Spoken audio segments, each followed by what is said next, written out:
மக்களின் மனதில் விடுதலை உணர்வுகளை விதைத்தவர். சிறந்த எழுத்தாளர், சீரிய பத்திரிகையாளர், சமூக சீர்திருத்தவாதி, பாட்டு திறத்தாலே இவ்வையகத்தை பாலித்திட்டவர். இத்தகு மாபெரு கவிஞனின் 139வது அகவை நாளை கொண்டாடும் விதமாகவும் பாரதியினும் பன்முகவாதியின் படைப்பாற்றலை பறைசாற்றும் விழா பாரதி விழா 2021. இவ்விழாவிற்கு அனைவரையும் வருக வருக என வரவேற்கிறோம்.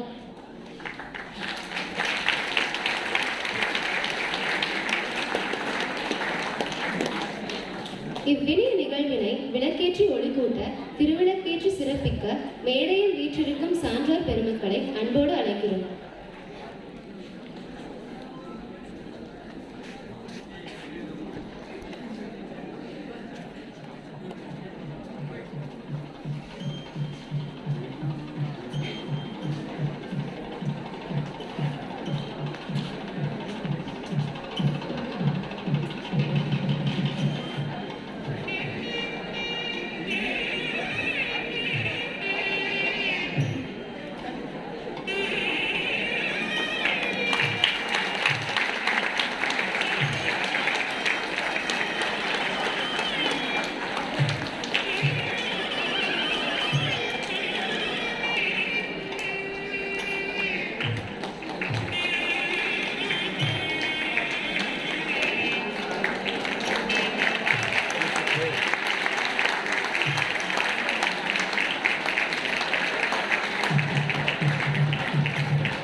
விழா சான்றோர்களை மேடைக்கு அன்புடன் அழைக்கின்றோம்.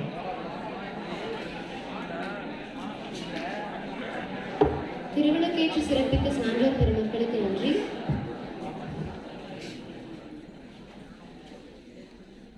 தமிழ் தாய் வாழ்த்து.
வசந்த காலத்தில் வரவு புதுமலர்கள், மழைக்கால வரவாய் மனம் நினைக்கும் தமிழின் வரவேற்பை நல்கிட தமிழ்துறை தலைவர் முனைவர் ப. முத்துக்குமார வடிவேல் ஐயா அவர்களை அன்போடு அழைக்கிறோம்.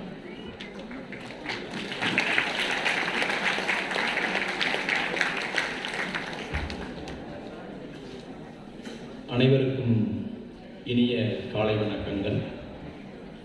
இந்த நாள் இனிய நாள். இன்று வரை இல்லாத மகிழ்ச்சியை இந்த அரங்கம் நிறைத்துக் கொண்டிருக்கின்றது. ஏனென்றால் இன்று மார்கழியினுடைய முதல் நாள், வீடுடைய நாள். நாம் விழா எடுத்துக்கொண்டிருக்கின்ற பாரதியும் ஒரு கவிஞனாக இருந்தாலும் தனிப்பட்ட மாபெரும் புரட்சியாளன். அந்த வகையிலே நம்முடைய கல்லூரியானது பாரதி விழாவை இன்று எடுப்பதிலே மிகுந்த மகிழ்ச்சி அடைகின்றது.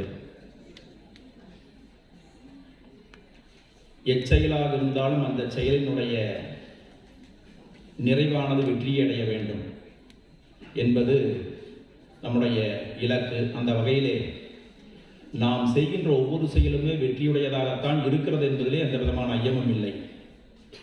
நமக்கு பாரதி விழாவுக்கு எல்லா வகையிலும் ஊக்கமும் ஆக்கம் அளித்து இந்த அருமையான சற்றேறக்குறைய 1.5 லட்சம் மரக்கன்றுகளுக்கிடையே அழகாக அமைந்துள்ள நம்முடைய கல்லூரியிலே தேவையான வசதிகளை செய்து கொடுத்து கொண்டிருக்கின்ற நம்முடைய கல்லூரியினுடைய நிறுவனத் தலைவர் KP ராமசாமி ஐயா அவர்களை முதற்கண் நாம் நினைந்து கொண்டு அவர்களை இந்த நல்ல நிகழ்வுக்கு அவருடைய வாழ்த்துக்களை பெற்றுக்கொண்டு எந்த நிகழ்வாக இருந்தாலும் அந்த நிகழ்வினுடைய முத்தாய்ப்பாக அந்த நிகழ்வு தொடங்கும் முன்னர் இருந்து நிறைவு பெற்று அந்த நிகழ்வு எப்படி இருக்க வேண்டும், அதை எவ்வாறெல்லாம் செய்ய வேண்டும் என்கின்ற வகையிலே அந்த செய்கின்ற கருமத்தை மிக அழகாக மிக நுணுக்கமாக விழா நடைபெறுவதற்கு முன்பாகவே விழா நடந்தேறிய நிகழ்வு எப்படி இருக்க வேண்டும் என்கின்ற அந்த பெரிய ஒப்பனையோடு நம்மளது முதல்வர் நமக்கு எப்பொழுதுமே வழிகாட்டி கொண்டிருக்கின்றார்கள். அவர்களை இந்த பாரதி விழாவுக்கு வருக வருக என்ற வரவேற்பிலே பெரும் மகிழ்ச்சி கொள்கின்றோம்.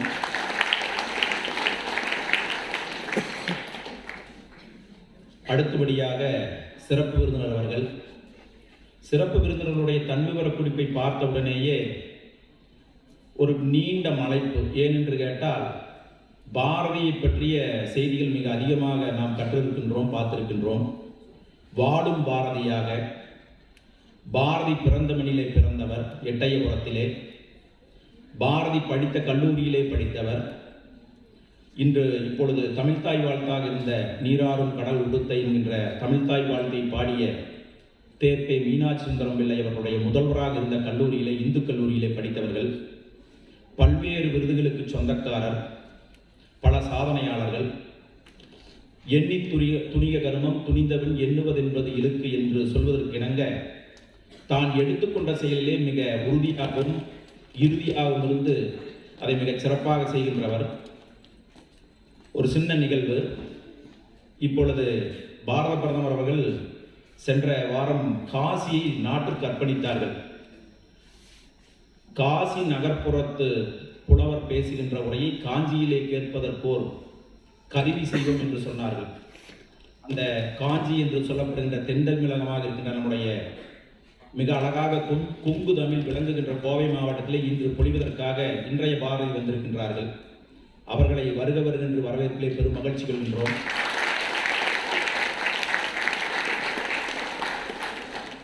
அவரை பெருமைப்படுத்துவதற்காக நமக்கு அவரோடு இணைந்து மிக அழகாக அவருடைய துறைத் தலைவர் அவர்கள் சகுந்தலா மேடம் அவர்களும் வந்திருக்கின்றார்கள். அவர்களையும் வருக வருகின்ற வரவேற்பிலே மகிழ்ச்சி கொள்கின்றோம். எந்த நிகழ்வாக இருந்தாலும் தமிழ் நிகழ்வாக இருந்தால் அதை மிகச் சிறப்பாக ஒருங்கிணைத்து நெறிப்படுத்தி வழிநடத்தி தேவையான செயல்களையும் மிக அழகாக செய்து முடிக்கின்ற நல் இளம் சிங்கங்களாக இருக்கின்ற துறை சார்ந்த பேராசிரியர் பெருமக்கள் அனைவரையும் இந்த நல்ல விழாவில் வருகிறது. பாரதி யார் என்பதற்கு விடைபெற நம்முடைய சிறப்பு விருந்தினர் இருக்கின்றார்கள். நீங்கள் யார் என்பதை நாங்கள் இங்கே அறிவோம். எங்களுடைய இளம் சிங்கங்களாக சற்றேறக்குறைய பாரதி கண்ட புதுமை பெண்களாகவும் பாரதி தேடிக்கொன்ற இளைஞராகவும் இருந்து கொண்டிருக்கின்ற நம்முடைய மாணவ செல்வங்கள் அனைவரையும் வருக வருக என்று வரவேற்பிலே பெரும் மகிழ்ச்சி கொள்கின்றோம். இந்த நல்ல நிகழ்விற்காக எல்லா வகையிலும் ஆக்கமும் ஊக்கமும் அளித்து எல்லா வகையிலும் உடலாலும் பொருளாலும் உதவி செய்து கொண்டிருக்கின்ற நல்லுள்ளங்களை வாழ்த்தி மீண்டும் ஒருமுறை நன்றி கூறி விடைபெறுகின்றேன். நன்றி, வணக்கம். வாழ்த்து. நன்றி ஐயா. இதயம் நிறைய மகிழ்ச்சியும் முகம் மலர புன்னகையும் கொண்டு இனியதொரு வாழ்த்துரை நல்கிட நமது கல்லூரியின் முதல்வர் முனைவர் சே. பாலுசாமி ஐயா அவர்களை சிரம் தாழ்ந்து வரவேற்கிறோம்.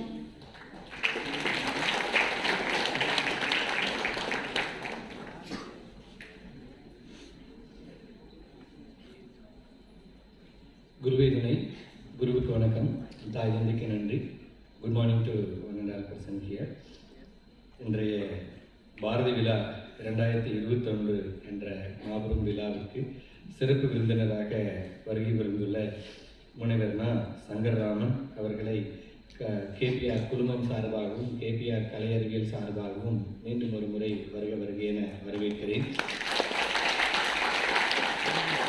மற்றும் அவர்களுடைய துறை தலைவர் டாக்டர் மஞ்சுளா மேடம் அவங்களும் இந்த விழாவை சிறப்பிக்க வந்திருக்கிறார்கள். அவர்களையும் வரவேற்கிறேன்.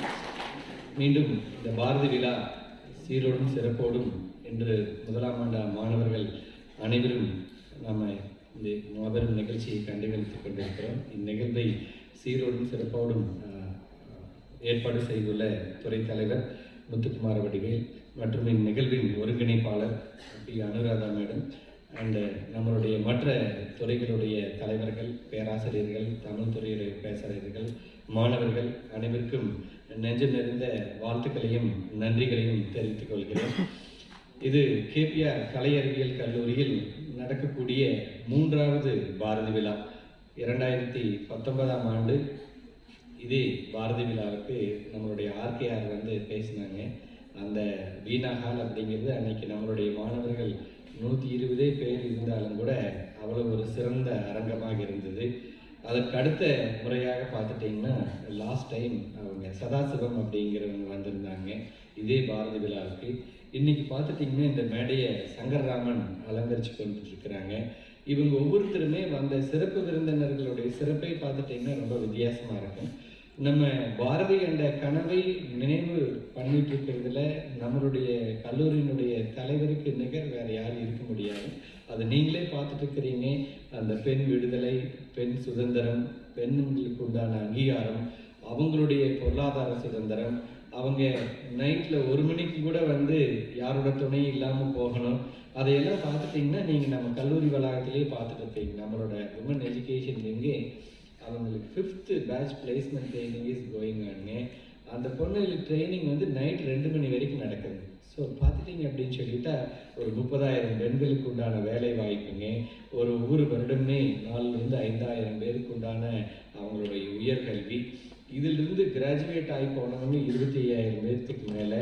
ஸோ இதற்கு மேலே பெண்களுக்கு யாராவது பண்ண முடியுமா அப்படின்னா அது ஒரு பெரிய கேள்விக்குறியாக தான் இருக்குங்க. ஸோ அந்த வகையில் நம்மெல்லாம் அங்கே வரக்கூடிய பெண்களுக்கு இவ்வளவு தூரம் நம்ம பண்ணுறாங்க அப்படின்னா நம்ம எவ்வளோ தூரம் போகணும்னு திங்க் பண்ணி வச்சுருப்பாங்கன்னு பாருங்கள். ஸோ இதெல்லாம் பாரதியினுடைய கனவுகள் இன்று நினைவாகி இருக்கக்கூடிய எல்லா அவங்க இருந்தக்கூடிய அந்த முன்னாடி இருந்த அந்த ஜாதி பிரச்சனைகள், அந்த சுதந்திரமின்மை, பெண்களுக்கே உண்டான சுதந்திரம், அவங்க ஃபஸ்ட்டு ஃபேமிலியிலிருந்து சுதந்திரம் வாங்கணும், அதுக்கப்புறம் சமுதாயத்திலிருந்து சுதந்திரம் கிடைக்கணும், நாட்டிலிருந்து சுதந்திரம் கிடைக்கணும். இன்றைக்கி நம்மளே பார்க்குறவங்க அவங்களுக்கு எல்லா சுதந்திரமுமே ரொம்ப அழகாக இருக்குது. அதெல்லாம் அது ஆண்களாகட்டும் பெண்களாகட்டும் அனைவருக்குமே 200% சுதந்திரம் இருக்குது. இந்த 200% சுதந்திரம் இருக்கிறது தான் நம்ம ஒரு வகையில் நம்மளுடைய அழிவு பாதையை நோக்கி செல்லக்கூடிய தருணத்துக்கு வந்திருக்கிறோம். இந்த சமயத்தில் நான் போர்ட் ரூமில் கெஸ்ட்டோட பேசிட்டு இருக்கிறப்ப கூட சொன்னேங்க, அந்த சமயத்தில் பாரதி நம்ம நாட்டுக்கே ஒரு விடிவெளியாக இருந்தார். ஒரு நாட்டுக்கு ஒரு பாரதி தான் தேவைப்பட்டார். இன்றைக்கி ஒவ்வொரு வீட்டுக்கும் ஒரு பாரதி தேவைப்படுறாரு.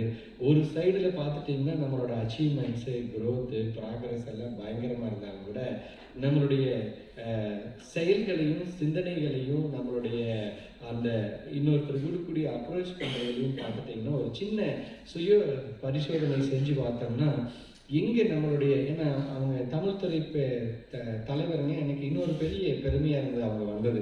அவங்க வள்ளலாருடைய ரொம்ப சீரிய பக்தராக இருக்கிறாங்க. வள்ளலார் என்ன நினைச்சாரோ அதை இயக்கிட்டு இருக்கிறாங்க.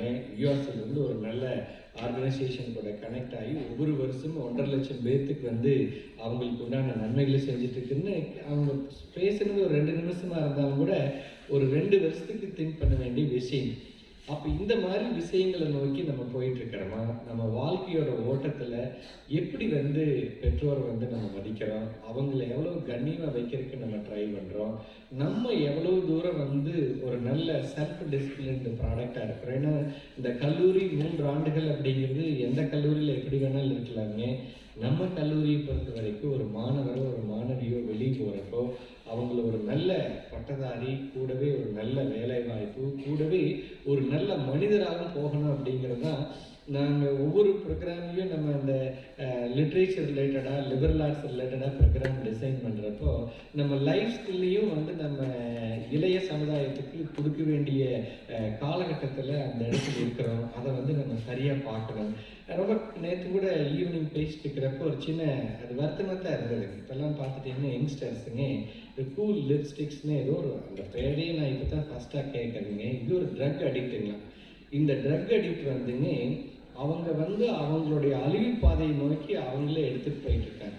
நீங்கள் ஆல்ரெடி நம்ம ட்ரக் அடிக்டில் தான் இருக்கிறோங்க. இந்த மொபைல் ஃபோன் அப்படிங்கிறதுங்க எவ்வளவு தூரம் நம்மளுடைய வாழ்க்கைக்கு வளர்ச்சி பாதைக்கு எடுத்துகிட்டு போகுதோ அவ்வளவு தூரம் நம்மளுடைய வாழ்க்கையை வந்து சீரழிக்கக்கூடிய ஆயுதத்தை வந்து நம்ம கையிலே வச்சிருக்கிறோம். இந்த சமயத்தில் தான் நீங்கள் ஒவ்வொருத்தருமே ஒரு பாரதி மாதிரியோ ஒரு வள்ளலார் மாதிரியோ ஒரு காந்தி மாதிரியோ திங்க் பண்ணால் மட்டும்தான் உங்கள் வாழ்க்கையை காப்பாற்ற முடியும். உங்கள் பெற்றோர்கள் என்ன நினைக்கிறாங்களோ அவங்களுக்கு வந்து நீங்கள் ஒரு வேல்யூபிள் அசட்டாக இருக்க முடியும். சமுதாயத்தில் பிரயோஜனமுள்ள ஆளாக இருக்கவங்க இல்லைன்னா நம்மகிட்ட படித்து பயங்கரமான டிகிரி வச்சுருப்போம். ஒரு 10 லட்சம் 15 லட்சத்தில் சேலரியும் கூட நம்ம பேக்கேஜை கையில் வச்சுருப்போம். அதெல்லாம் சிஸ்டம் தானாக கிரியேட் பண்ணிடும். இவ்வளவு பெரிய வசதி வாய்ப்புகளை வச்சுட்டு நம்மளால வாழ முடியுமானா வாழ முடியாத நிலைமைக்கு போய் நிற்போம். ஏன்னா நம்ம நினைக்கக்கூடிய நீங்கள் ட்ரக் லிஸ்ட்னு ஓட்டிட்டீங்கன்னா ஒரு பெரிய லிஸ்ட் வரும். எனக்கு ரொம்ப நேரத்துலேருந்து அது ஒரு பெரிய வருத்தம். அது பார்த்துட்டிங்கன்னா எவ்வளவு தூரம் நம்ம லைஃப்பை வந்து சீரழிக்கு போகுது. இதே மாதிரி அதில் இருக்கக்கூடிய அந்த கேம்ஸுங்க நம்ம அவ்வளவு டெக்னாலஜி இவ்வளவு ஃபீஸபிளாக நமக்கு கிடைக்கிறதுனால இது எவ்வளவு தூரம் நம்ம எஃபெக்டிவாக யூஸ் பண்ணுறோம். ஸோ இந்த மாதிரி இடங்களில் வர்றப்போ நம்மளுக்கு already India is the biggest cultural heritage கண்ட்ரிங்க.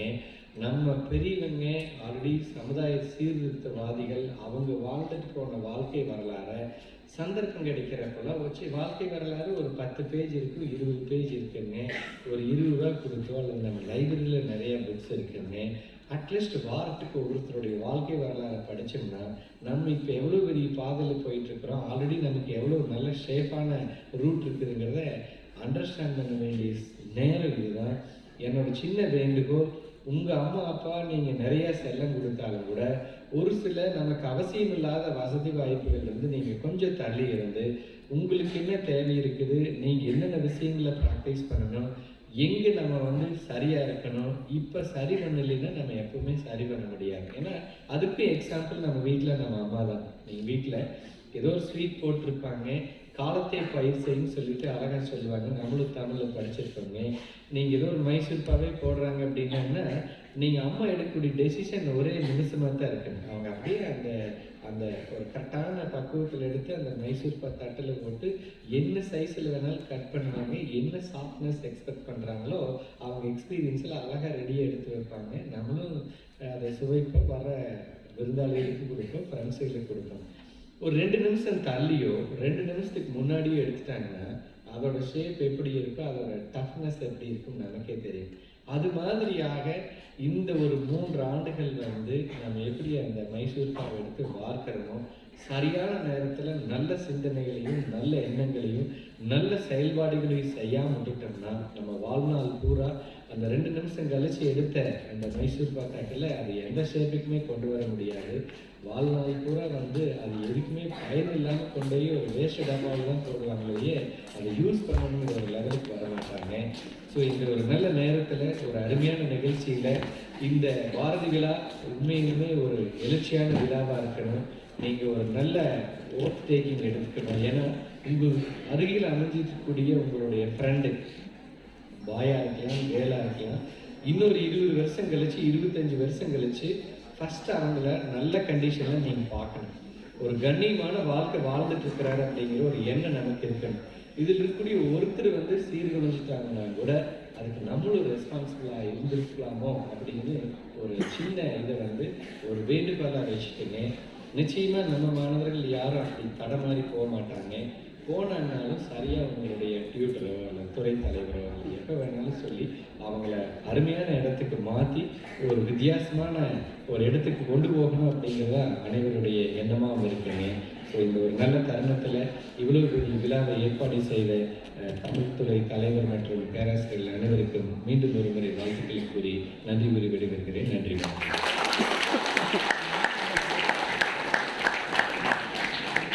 நன்றி ஐயா.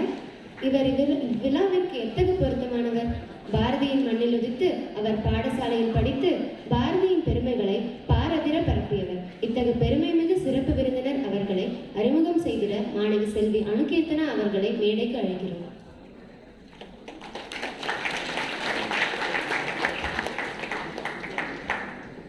உலகம் யாவையும் தாமுல வாக்களும் நிலை பெறுத்தலும் நீக்கலும் நீங்களா அழகிலா விளையாட்டுடையார் அவர் தலைவர் அன்னவர் கேசரன் நாங்களே.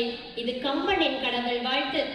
பட்டினி கிடந்து பசியால் மெலிந்து பால்பழ நேர்ந்திடினும் கட்டி இழுத்து கால்கள் முறித்து அங்கம் பிளந்து இழந்து துடித்திடினும் பொங்கு தமிழை பேச மறப்பேனோ தாய் தமிழுக்கு முதற்கண் வணக்கம். எந்த புலவனும் இவளை சிலை வடிப்பான், எந்த புலவனும் இவளை இசை தொடுப்பான். அன்னையும் தாயும் மகிழ்ந்து உலாவி இருந்ததும் இந்நாடே, அதன் முந்தைய 1000 ஆண்டுகள் வாழ்ந்து முடிந்ததும் இந்நாடே. சிந்தையில் 1000 எண்ணம் வளர்ந்து சிறந்ததும் இந்நாடே. இதை வந்தனை கூறி மனதில் நிறுத்தி என் வாயுரை வாழ்த்தேனோ என்று எனது தமிழ் தாயின் பாதம் படுகிறேன். அவையில் வீட்டிற்கும் மான்றோர்களுக்கும் சான்றோர்களுக்கும் என்னை போன்றோர்களுக்கும் என் முதற்கண் வணக்கங்கள். ஊருக்கெல்லாம் ஒப்பிட்டு வளர்க்கும் என் தாய் மண்ணின் மைந்தன் முனைவர் சங்கரராமன் ஐயா அவர்களை எங்கள் கல்லூரி தமிழின் பைந்தமிழ் மன்றத்தின் சார்பாக வருக வருக என வரவேற்கிறோம்.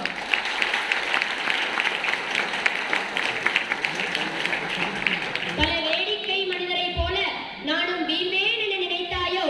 ஆம், நாம் பாரதி பிறந்த அதே மாவட்டம் அதே ஊரில் பிறந்த மைந்தன் தான் நம்முடைய இன்றைய சிறப்பு விருந்தினர். தூத்துக்குடி மாவட்டம் எட்டயபுரத்தில் பிறந்தவர். மதுரை திரவியம் தாயுமானவர் இந்து கல்லூரியில் தனது கல்லூரி படிப்பை முடித்தார். ஆம், பாரதி படித்த அதே கல்லூரியில் தனது படிப்பை முடித்தவர் நமது இன்றைய சிறப்பு விருந்தினர். முதுகலை தமிழ், முது தத்துவமானி, முனைவர் ஆகிய பட்டங்களுக்கு பெருமை சேர்த்தவர் நம்முடைய இன்றைய சிறப்பு விருந்தினர். பட்டங்கள் மட்டுமா பெற்றார்? இல்லை, உலகை மாற்றிய கண்டுபிடிப்புகள், நினைவுகள் கவிதை தொகுப்பு, வெற்றிகள் விற்பனைக்கு அல்ல, அறிவுரைகள் ஜாக்கிரதை, நம்பிக்கை நாள்காட்டி, வள்ளலாரும் பாரதியும் ஆகிய பல நூல்களையும் இயற்றியுள்ளார். தமிழ் மொழியும் தமிழர்தம் வாழ்வியலும், வள்ளலாரின் வாழ்வியல், பன்முக நோக்கில் தமிழ் இலக்கியம், தெய்வ வழிபாடுகளும் குறிப்பீடுகளும் என்னும் நூல்களுக்கு பதிப்பாசிரியராகவும் விளங்கியுள்ளார். பரணி, காணி நிலம், நம் குடும்பம், வல்லவம் ஆகிய இதழ்களுக்கு இதழாசிரியராகவும் இருந்துள்ளார். என் பார்வையில் 4ஆம் பக்கத்தில், நடுப்பக்கத்தில் ஆகியவற்றை இவருடைய கவிதை நூல்களாகும். இவர் இதை மட்டுமா செய்தார்? இல்லை, மிகச்சிறந்த தன்னம்பிக்கை பேச்சாளர். விழுகும் போது விதையென விழு, எழும்போது விருட்சமா என என்பார்கள். அது போன்றுதான் இருக்கும் இவருடைய பேச்சும். மிக சிறந்த தன்னம்பிக்கை பேச்சாளர் இவர். இந்திய வானொலி, கோடை பண்பலை, சூரியன் பண்பலை, ரேடியோ மிர்ச்சி, ஹலோ மிர்ச்சி என பல வானொலிகளுக்கு பெருமை சேர்த்தவர் நம் இன்றைய சிறப்பு விருந்தினர். உன்னால் முடியும் என்னும் தலைப்பில் 500 மணி நேரத்துக்கு மேலாக மாணவர்கள் மத்தியில் உரையாற்றி சிறப்பித்தார் நம்முடைய இன்றைய சிறப்பு விருந்தினர். நமக்கு மிகவும் பிடித்தமான, நாம் விரும்பக்கூடிய முகநூலில் சதாபாரதி என்னும் புனைப்பெயரில் நம்பிக்கை கவிதை பலவற்றை வெளியிட்டு வருகிறார். அனைத்தையும் சொந்தமாக்கி இவரது கைகளுக்கு விருதும் சொந்தமானது. இவரது கைகளை சென்றடைந்த பிறகே ஒவ்வொரு விருதும் விருந்தானது. நிச்சயம் ஐயா, ஒவ்வொரு விருதும் விருந்தானது. மகாகவி பாரதியார் விருது 2018ஆம் ஆண்டில், முகநூல் வேந்தர் விருது 2016ஆம் ஆண்டில், தன்னம்பிக்கை நாயகன் விருது 2016ஆம் ஆண்டில் என இவரது விருதுகளை சொல்லிக்கொண்டே போகலாம். எண்ணில் அடங்காத அளவிற்கு விருதுகளை பெற்று குவித்து தாய் மண்ணிற்கு பெருமை சேர்த்தவர் நம்முடைய இன்றைய சிறப்பு விருந்தினர். சவால் விடும் உனது சாதனையை நாளைய சந்ததி பேசட்டும், தமிழை நேசிக்கும் உன்னை இந்த தரணி போற்றட்டும் என கூறி எனக்கு வாய்ப்பளித்த அனைத்து நல்லுள்ளங்களுக்கும் நன்றி பாராட்டி விடைபெறுகிறேன். நன்றி, வணக்கம். நன்றி அனுகீர்த்தனா. சிறப்பு விருந்தினருக்கு சிறப்பு செய்ய முதல்வர் அவர்களை அன்போடு அழைக்கிறோம்.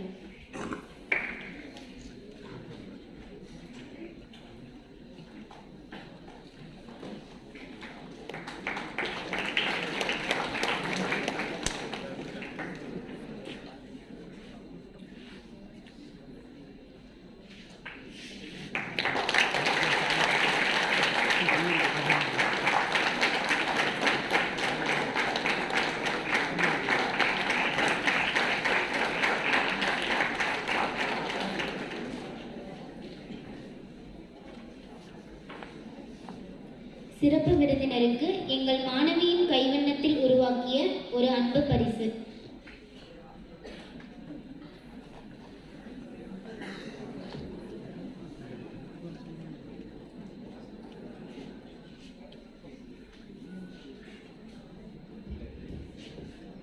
பென்சிலில் இன்றைய சிறப்பு விருந்தினருடைய பெயர் பொறித்திருக்கக்கூடிய ஒரு நினைவு பரிசை நமது கல்லூரி மாணவர் அவர்கள் வழங்கி கௌரவிக்கின்றார்கள்.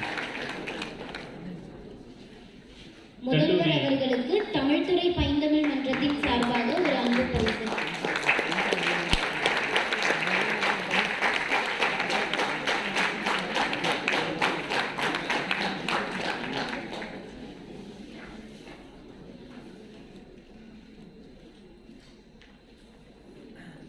நீ எங்கிருந்து வருகிறாய் என்று பள்ளி கல்லூரி நாட்களில் ஒவ்வொரு பேச்சு போட்டியிலும் கேட்கையில் இடிந்த சுவரும் இன்கவி பாடும் என்பார்களே, அந்த பாரதி படித்த பள்ளியிலிருந்து வருகிறேன் என்று இருமாப்புடன் கூறியவர் என்பதிலிருந்தே இவ்விழாவிற்கு இவர் எத்தகு பொருத்தம் என்பது புலப்படும்.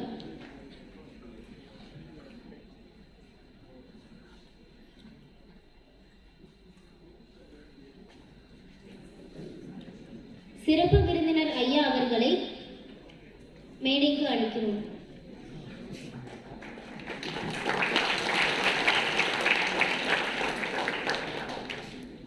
எல்லோரும் இன்புற்றிருக்க நினைப்பதுவே அல்லாமல் வேறொன்றும் அறியேன் பராபரம். ஆத்திச்சூடி இளம்பரை அணிந்து மோனத்திருக்கும் முழுவன் மேனியான் கருநிறம் கொண்டு பார்க்கடல் விசை கிடப்போம். மகமது நபிக்கு மறியல் புரிந்தோம்.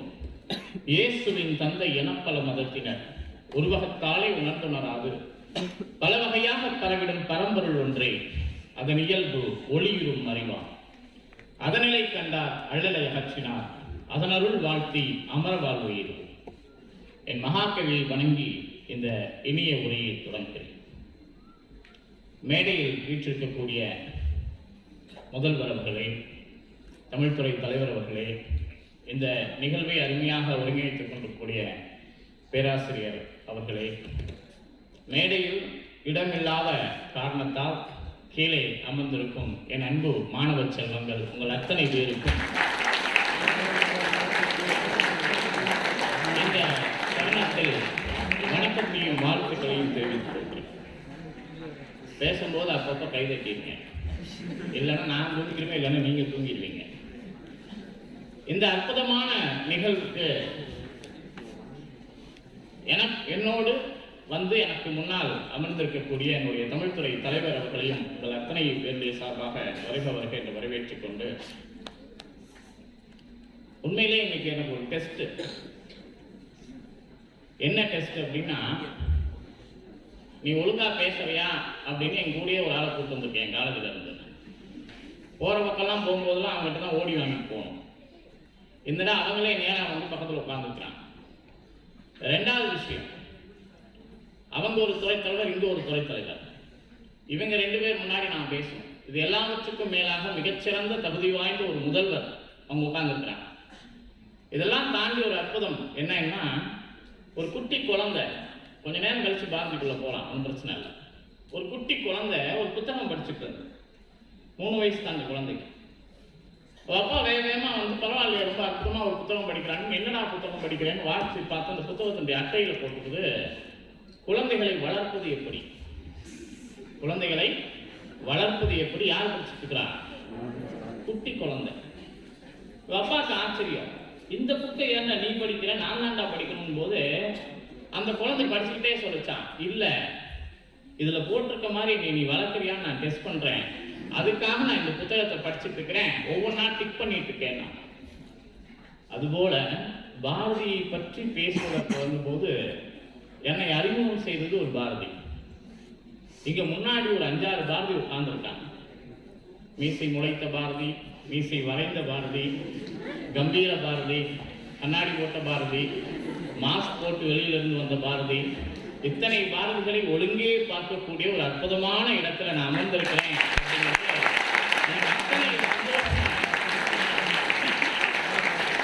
இப்ப இவங்க கூட என்ன பண்றாங்கன்னா, நம்மளை பத்தி தான் பேசுறான், சரியா பேசுறானா அப்படின்னு சொல்லிட்டு முன்னாடி உட்கார்ந்த மாதிரியே தான் எனக்கு இருக்குது. அத்தனை பாரதிகளுக்கும் எனது அன்பு கலந்த வணக்கத்தை தெரிவித்துக் கொண்டு, ஏன்னா வேஷம் போடுறதுக்கு ஒரு பொருத்தம் வேணும்.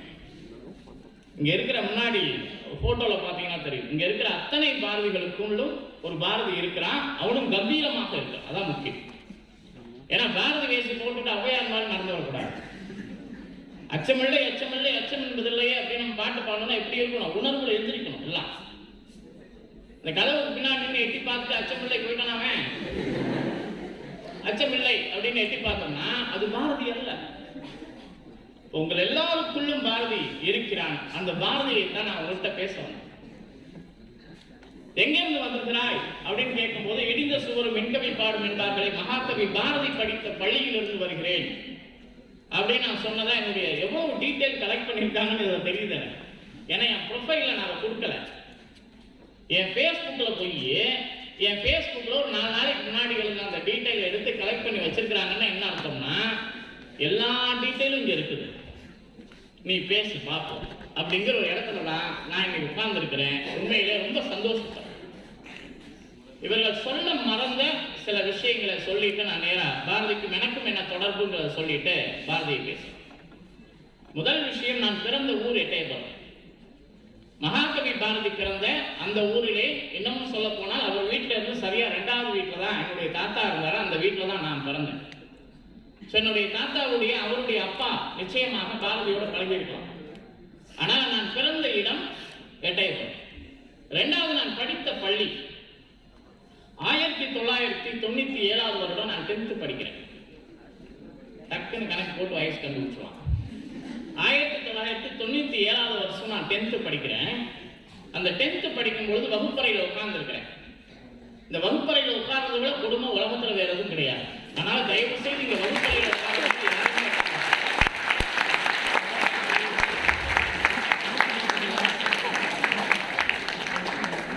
முதல்வர் போயிட்டான்னு நினைக்கிறேன். வகுப்பறையில் இருக்கிறது எவ்வளவு சந்தோஷம் பாருங்க. இருக்கிறதுலே மாணவர்களுக்கு எது பெரிய மகிழ்ச்சின்னா, நான் அடிக்கடி சொல்றேன், ஒரு ஆசிரியர் பாடம் நடத்தும் போது அந்த பாடத்துல ஏதாவது ஒண்ணு மறந்துட்டு அப்படியே அதுக்கப்புறம் போறதுக்கு வழி இல்லாம ஒரு மாதிரி திணறிட்டு இருப்பார் பாருங்க. அந்த டயத்துல வரக்கூடிய சந்தோஷம் மாதிரி உலகத்துல வேற சந்தோஷமே கிடையாது.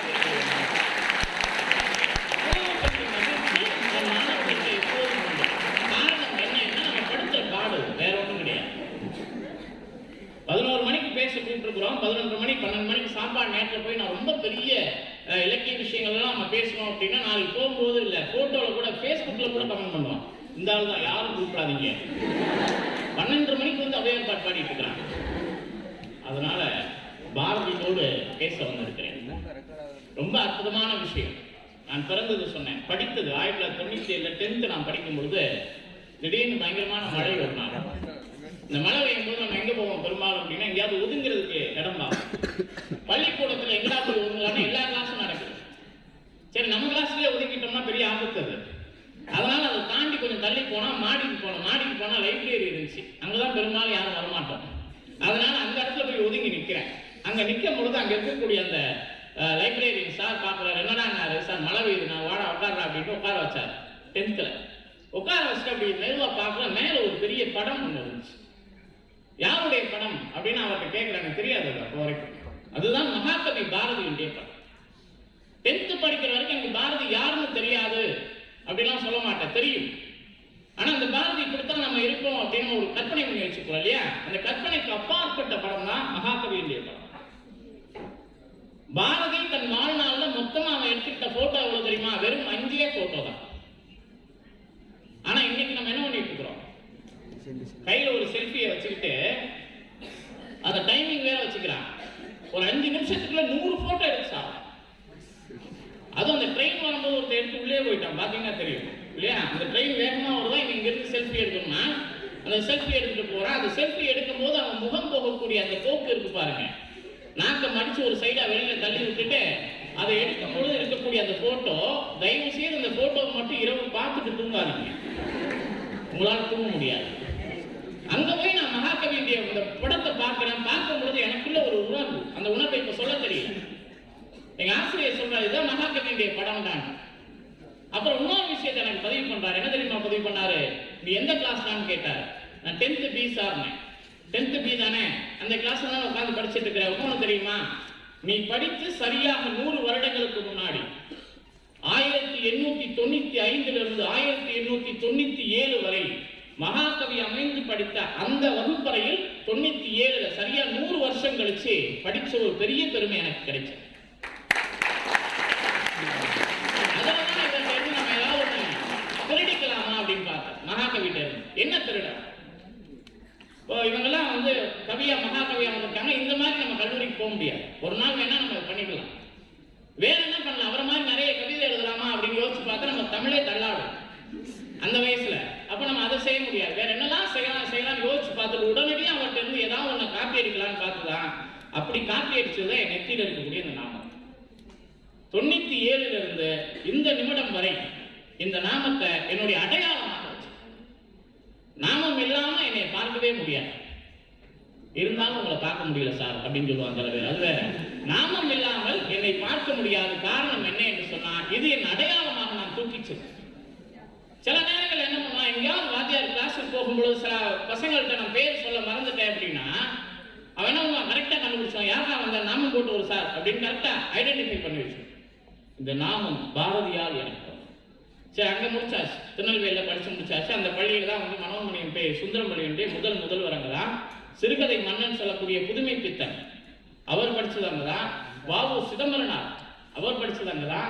மாதவையா படிச்சது அங்கதான். அப்புறம் அவ்வளவு வருஷத்துக்கு முன்னாடி நீங்க படிச்சதுங்களாம் கேட்காதீங்க. அவங்கெல்லாம் படிச்ச 9 வருஷம் ஆச்சு. 150 வருடங்கள் பழமை பெருமை மிக்க ஒரு கல்லூரியில இருந்து படிச்சுட்டு வெளியில வந்தேன். ஈரோடுல வந்து இப்போ SSM கலை அறிவு கல்லூரியில் பணியாற்றி. இந்த ஈரோட்டுக்கும் பாரதிக்கும் ஒரு தொடர்பு உங்க எல்லாருக்கும் தெரிந்த ஒரு விஷயம் தான் நினைக்கிறேன். தமிழ் படித்த எல்லாருக்குமே தெரியும். என்ன ஈரோட்டுக்கும் பாரதிக்கும் என்ன தொடர்புன்னா, மகாகவி பாரதி தான் கடைசி உரையாற்றிய இடம் நம்முடைய ஈரோடு. இந்த ஈரோட்டில் இருக்கக்கூடிய கருங்கல்பாளையம் ஒரு இடம் இருக்குது. அந்த கருங்கல்பாளையத்தில் இருக்கக்கூடிய ஒரு நூலகம், வாசக சாலைன்னு ஒரு நூலகம். அந்த நூலகத்தில் தான் மகாகவியுடைய இறுதி உரை நிகழ்ந்தது.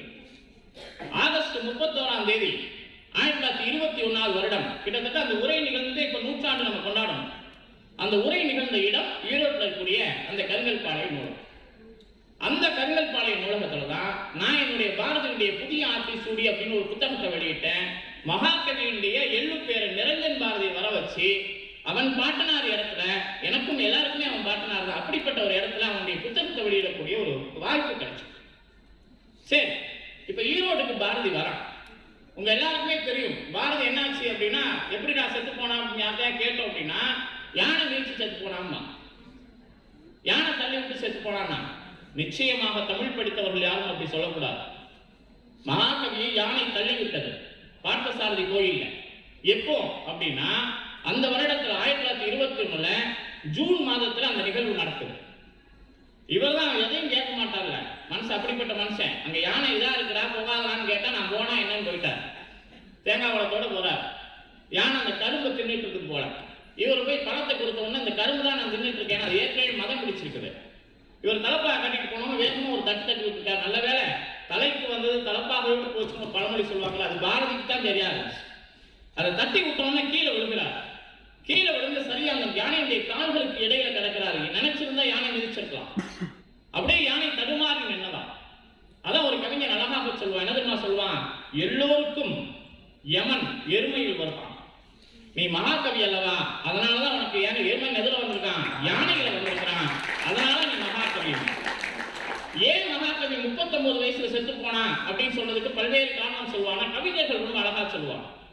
என்ன தெரியுமா சொல்லுவாங்க, இயல்பாக மனிதர்களுக்கு 40 வயது வந்ததுன்னா தலையிலே நரை விழும். இன்னைக்கெல்லாம் சீக்கிரமே விழுந்துருச்சு.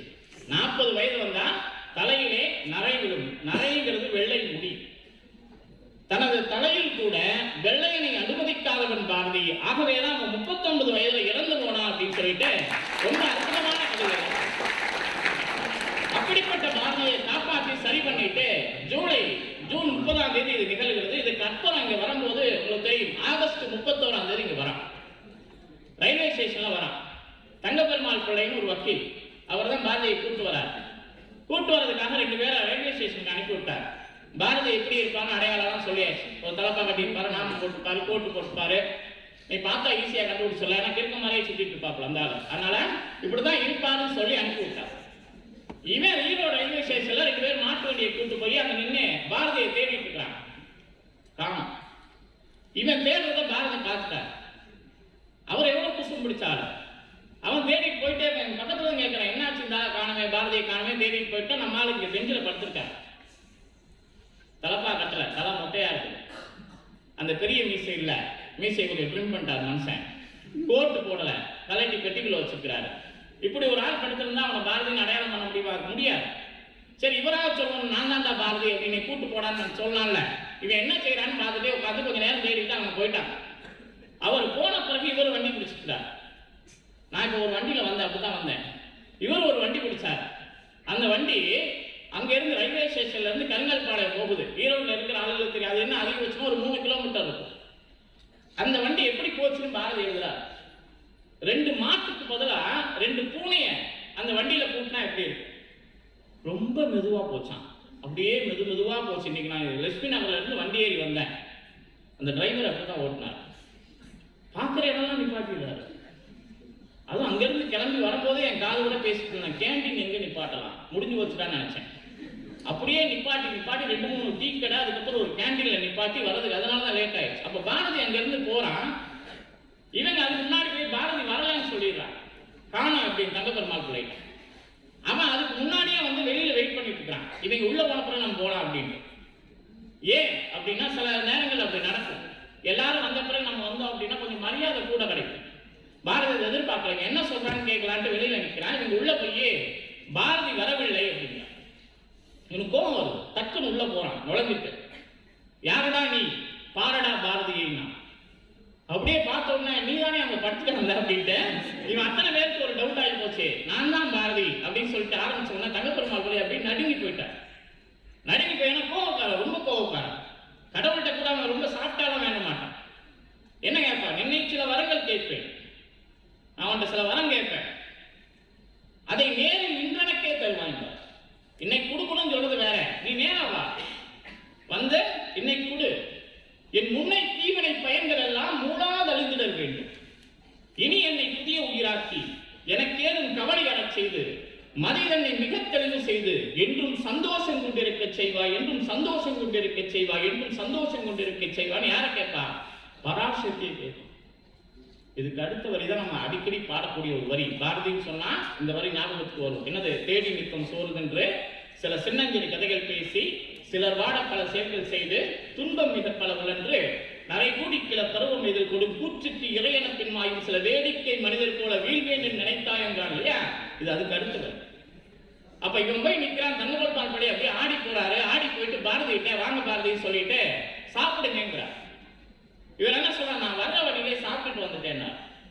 சாப்பிட்டு வர்றது பெரிய விஷயம் இல்லை. என்னதுமா சொன்னாரு? வர்ற வழியில நான் ஒரு இஸ்லாமிய நண்பர்கள் வீட்டுல சாப்பிட்டு வந்தேன்னா. கொஞ்சம் யோசிச்சு பாருங்க. இன்னைக்கு நம்ம ஜாதி மதம் இதெல்லாம் பெரிய விஷயமா தோணல. ஒரு 100 ஆண்டுகளுக்கு முன்னால் ஒரு இஸ்லாமிய சகோதரர் வீட்டில் நான் சாப்பிட்டு வந்துட்டேன். ஏன்னா அங்க இருக்கக்கூடிய அந்த இடம் முழுக்க இஸ்லாமிய சகோதரர்களுடைய வீடு.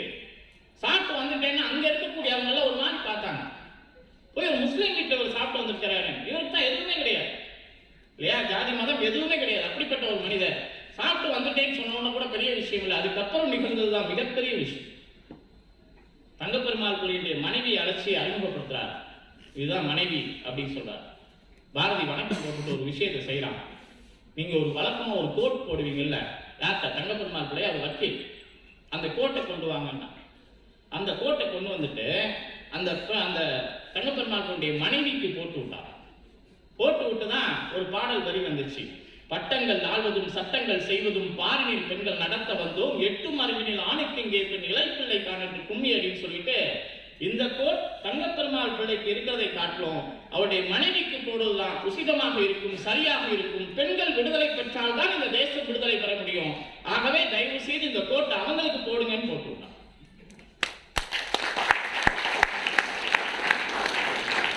தயவு செய்து கை கட்டுறதாக இருந்தா தட்டிடுங்க. இப்படியே வச்சிருக்கேன், யாராவது தட்டுவானா மாட்டாங்க. நம்ம அதுக்கப்புறம் தட்டுவோம்னா வேணாமா? தட்டுவாங்கன்னா தட்டுங்க.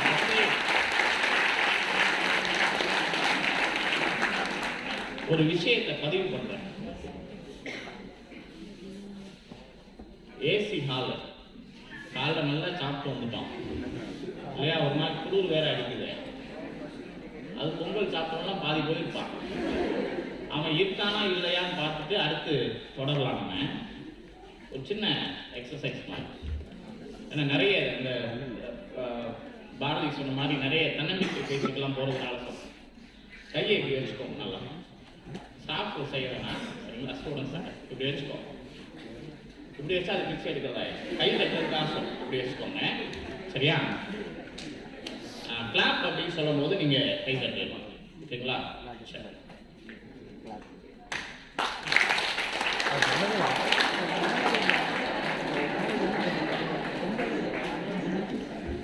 எவன் சொல்றத கேட்கலாம். என்ன சொன்னேன்? கிளாப்னு சொன்ன உடனே போதும். கிளாப்னு சொன்ன உடனே கை தட்டுங்க. என்ன எல்லாம் ரெடியா தான் இருந்தா நான் கை தட்டணும், அவரே தட்டிட்டா நம்ம தட்டலாம் அப்படின்ட்டு சில பேர் தட்டினா, இன்னும் சில பேர் கொஞ்சம் விவரமா தான் இருந்தான். ரெண்டாவது நான் தட்டினோன்னா பார்த்துட்டான். பார்த்துட்டு பக்கத்தில் அவனே தட்டுறான், நம்ம ஏன் தட்டக்கூடாதுன்னு தட்ட ஆரம்பிச்சான். மூணாவது தட்டும் போது கிட்டத்தட்ட ஒரு 70% தட்ட ஆரம்பிச்சான். இதுல இருந்து ஒரு விஷயம் நல்லா தெரியுது. என்ன தெரியுமா? பாதி பேர் தூங்குறாங்கிறது தெரியுது. இன்னொரு விஷயம் நல்லா தெரியுது. பெரும்பாலும் யாரும் ஆசிரியர்கள் சொல்வதை கேட்பது, அவர்கள் என்ன செய்கிறார்களோ அதைத்தான் நாங்களும் செய்கிறோம் அப்படிங்கிறது தான் என்னுடைய மாணவர்களுடைய விஷயம்.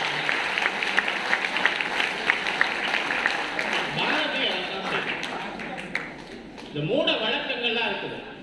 அப்ப ஈரோடுக்கு வந்துட்டு திரும்பி போய் தான் சென்னையில உடம்பு சரியில்லாம இறந்துட்டோம், தீராத வயிற்றுப்போக்கு. அப்பவும் அந்த ஆள் என்ன பண்ண மாட்டாங்கன்னா மருந்து சாப்பிட மாட்டான். ஏன்னா பாரத இந்திய புதிய ஆத்திச்சூடி நீங்க பாத்தீங்கன்னா தெரியும், அவை இந்திய ஆத்திச்சூடிக்கும் பாரத இந்திய ஆத்திச்சூடிக்கும் படிச்சாவே வித்தியாசம் தெரியும். அவை இந்திய ஆத்திச்சூடி எப்படி இருக்கும்னா, அறம் செய்ய விரும்பும்பா அப்படின்னு என்ன அர்த்தம்? நீ விரும்பாம போ, அதை பத்தி பிரச்சனை இல்லை, ஆறுவது சினம். ஆனா பாரத இந்திய ஆத்திச்சூடி நீங்க பாத்தீங்கன்னா எல்லாமே கட்டளையா இருக்கும்.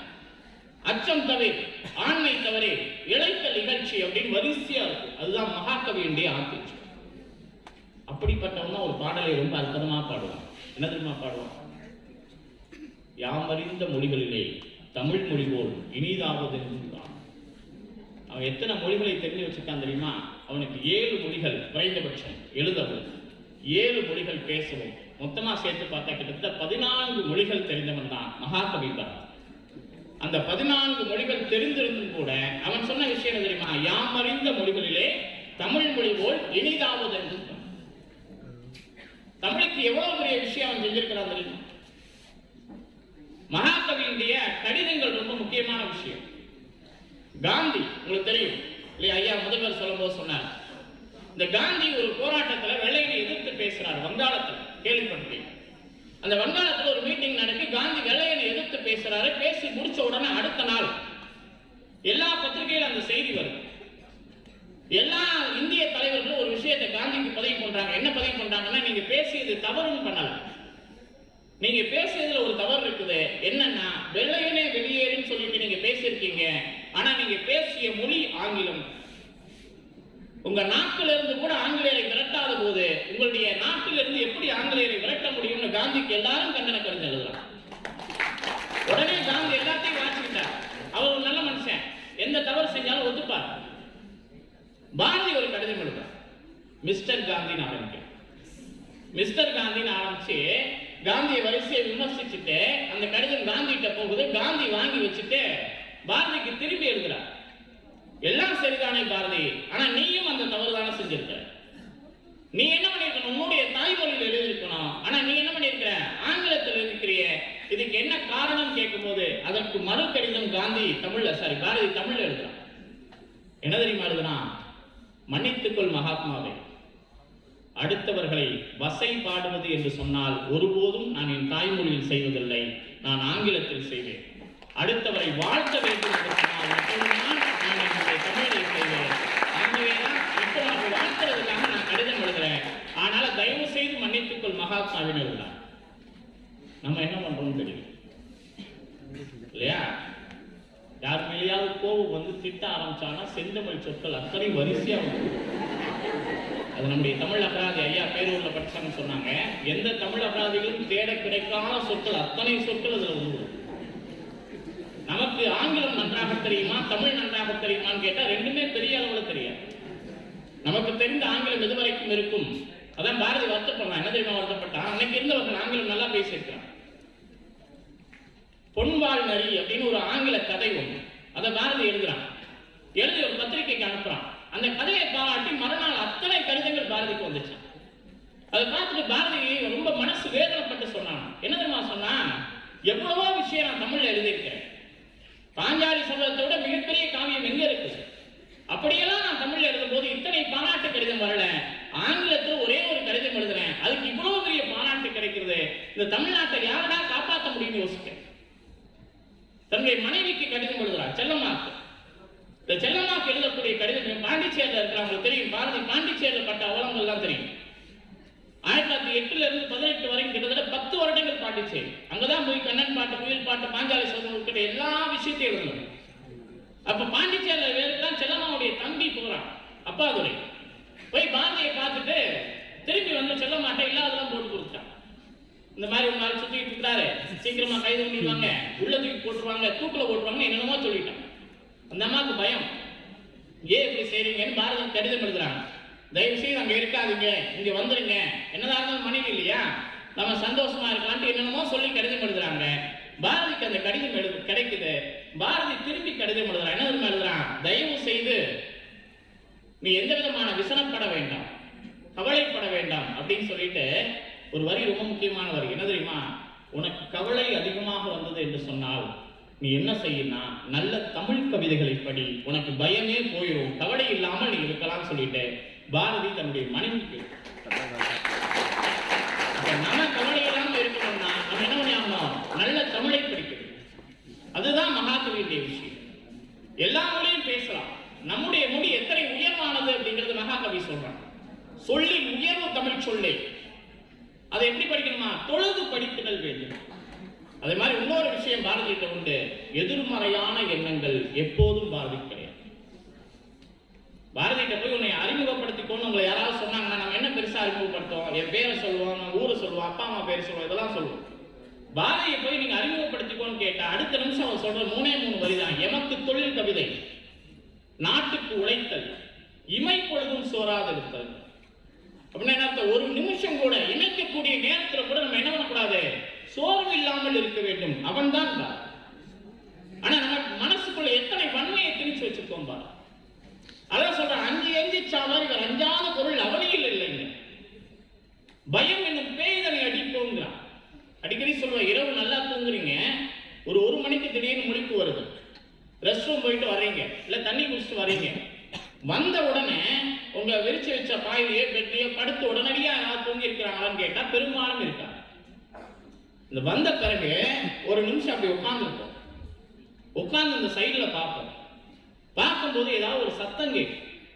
என்ன பெரிய சத்தம் கேட்கும்னா, அந்த காலண்டர் உரசக்கூடிய சத்தமா இருக்கலாம், இல்ல ஃபேன் ஓடக்கூடிய சத்தமா இருக்கலாம், இல்ல ஏதாவது ஒரு டேப் திறந்திருக்கும். அந்த சத்தம் நமக்கு அது எல்லாமே நமக்கு நல்லா தெரியும்.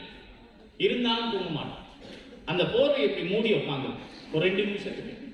இந்த நேரம் பார்த்து பக்கத்துல ஒரு தம்பியோ தங்கச்சியோ யாராவது படுத்திருந்து எந்திரிச்சாங்கன்னா அவ்வளவுதான்.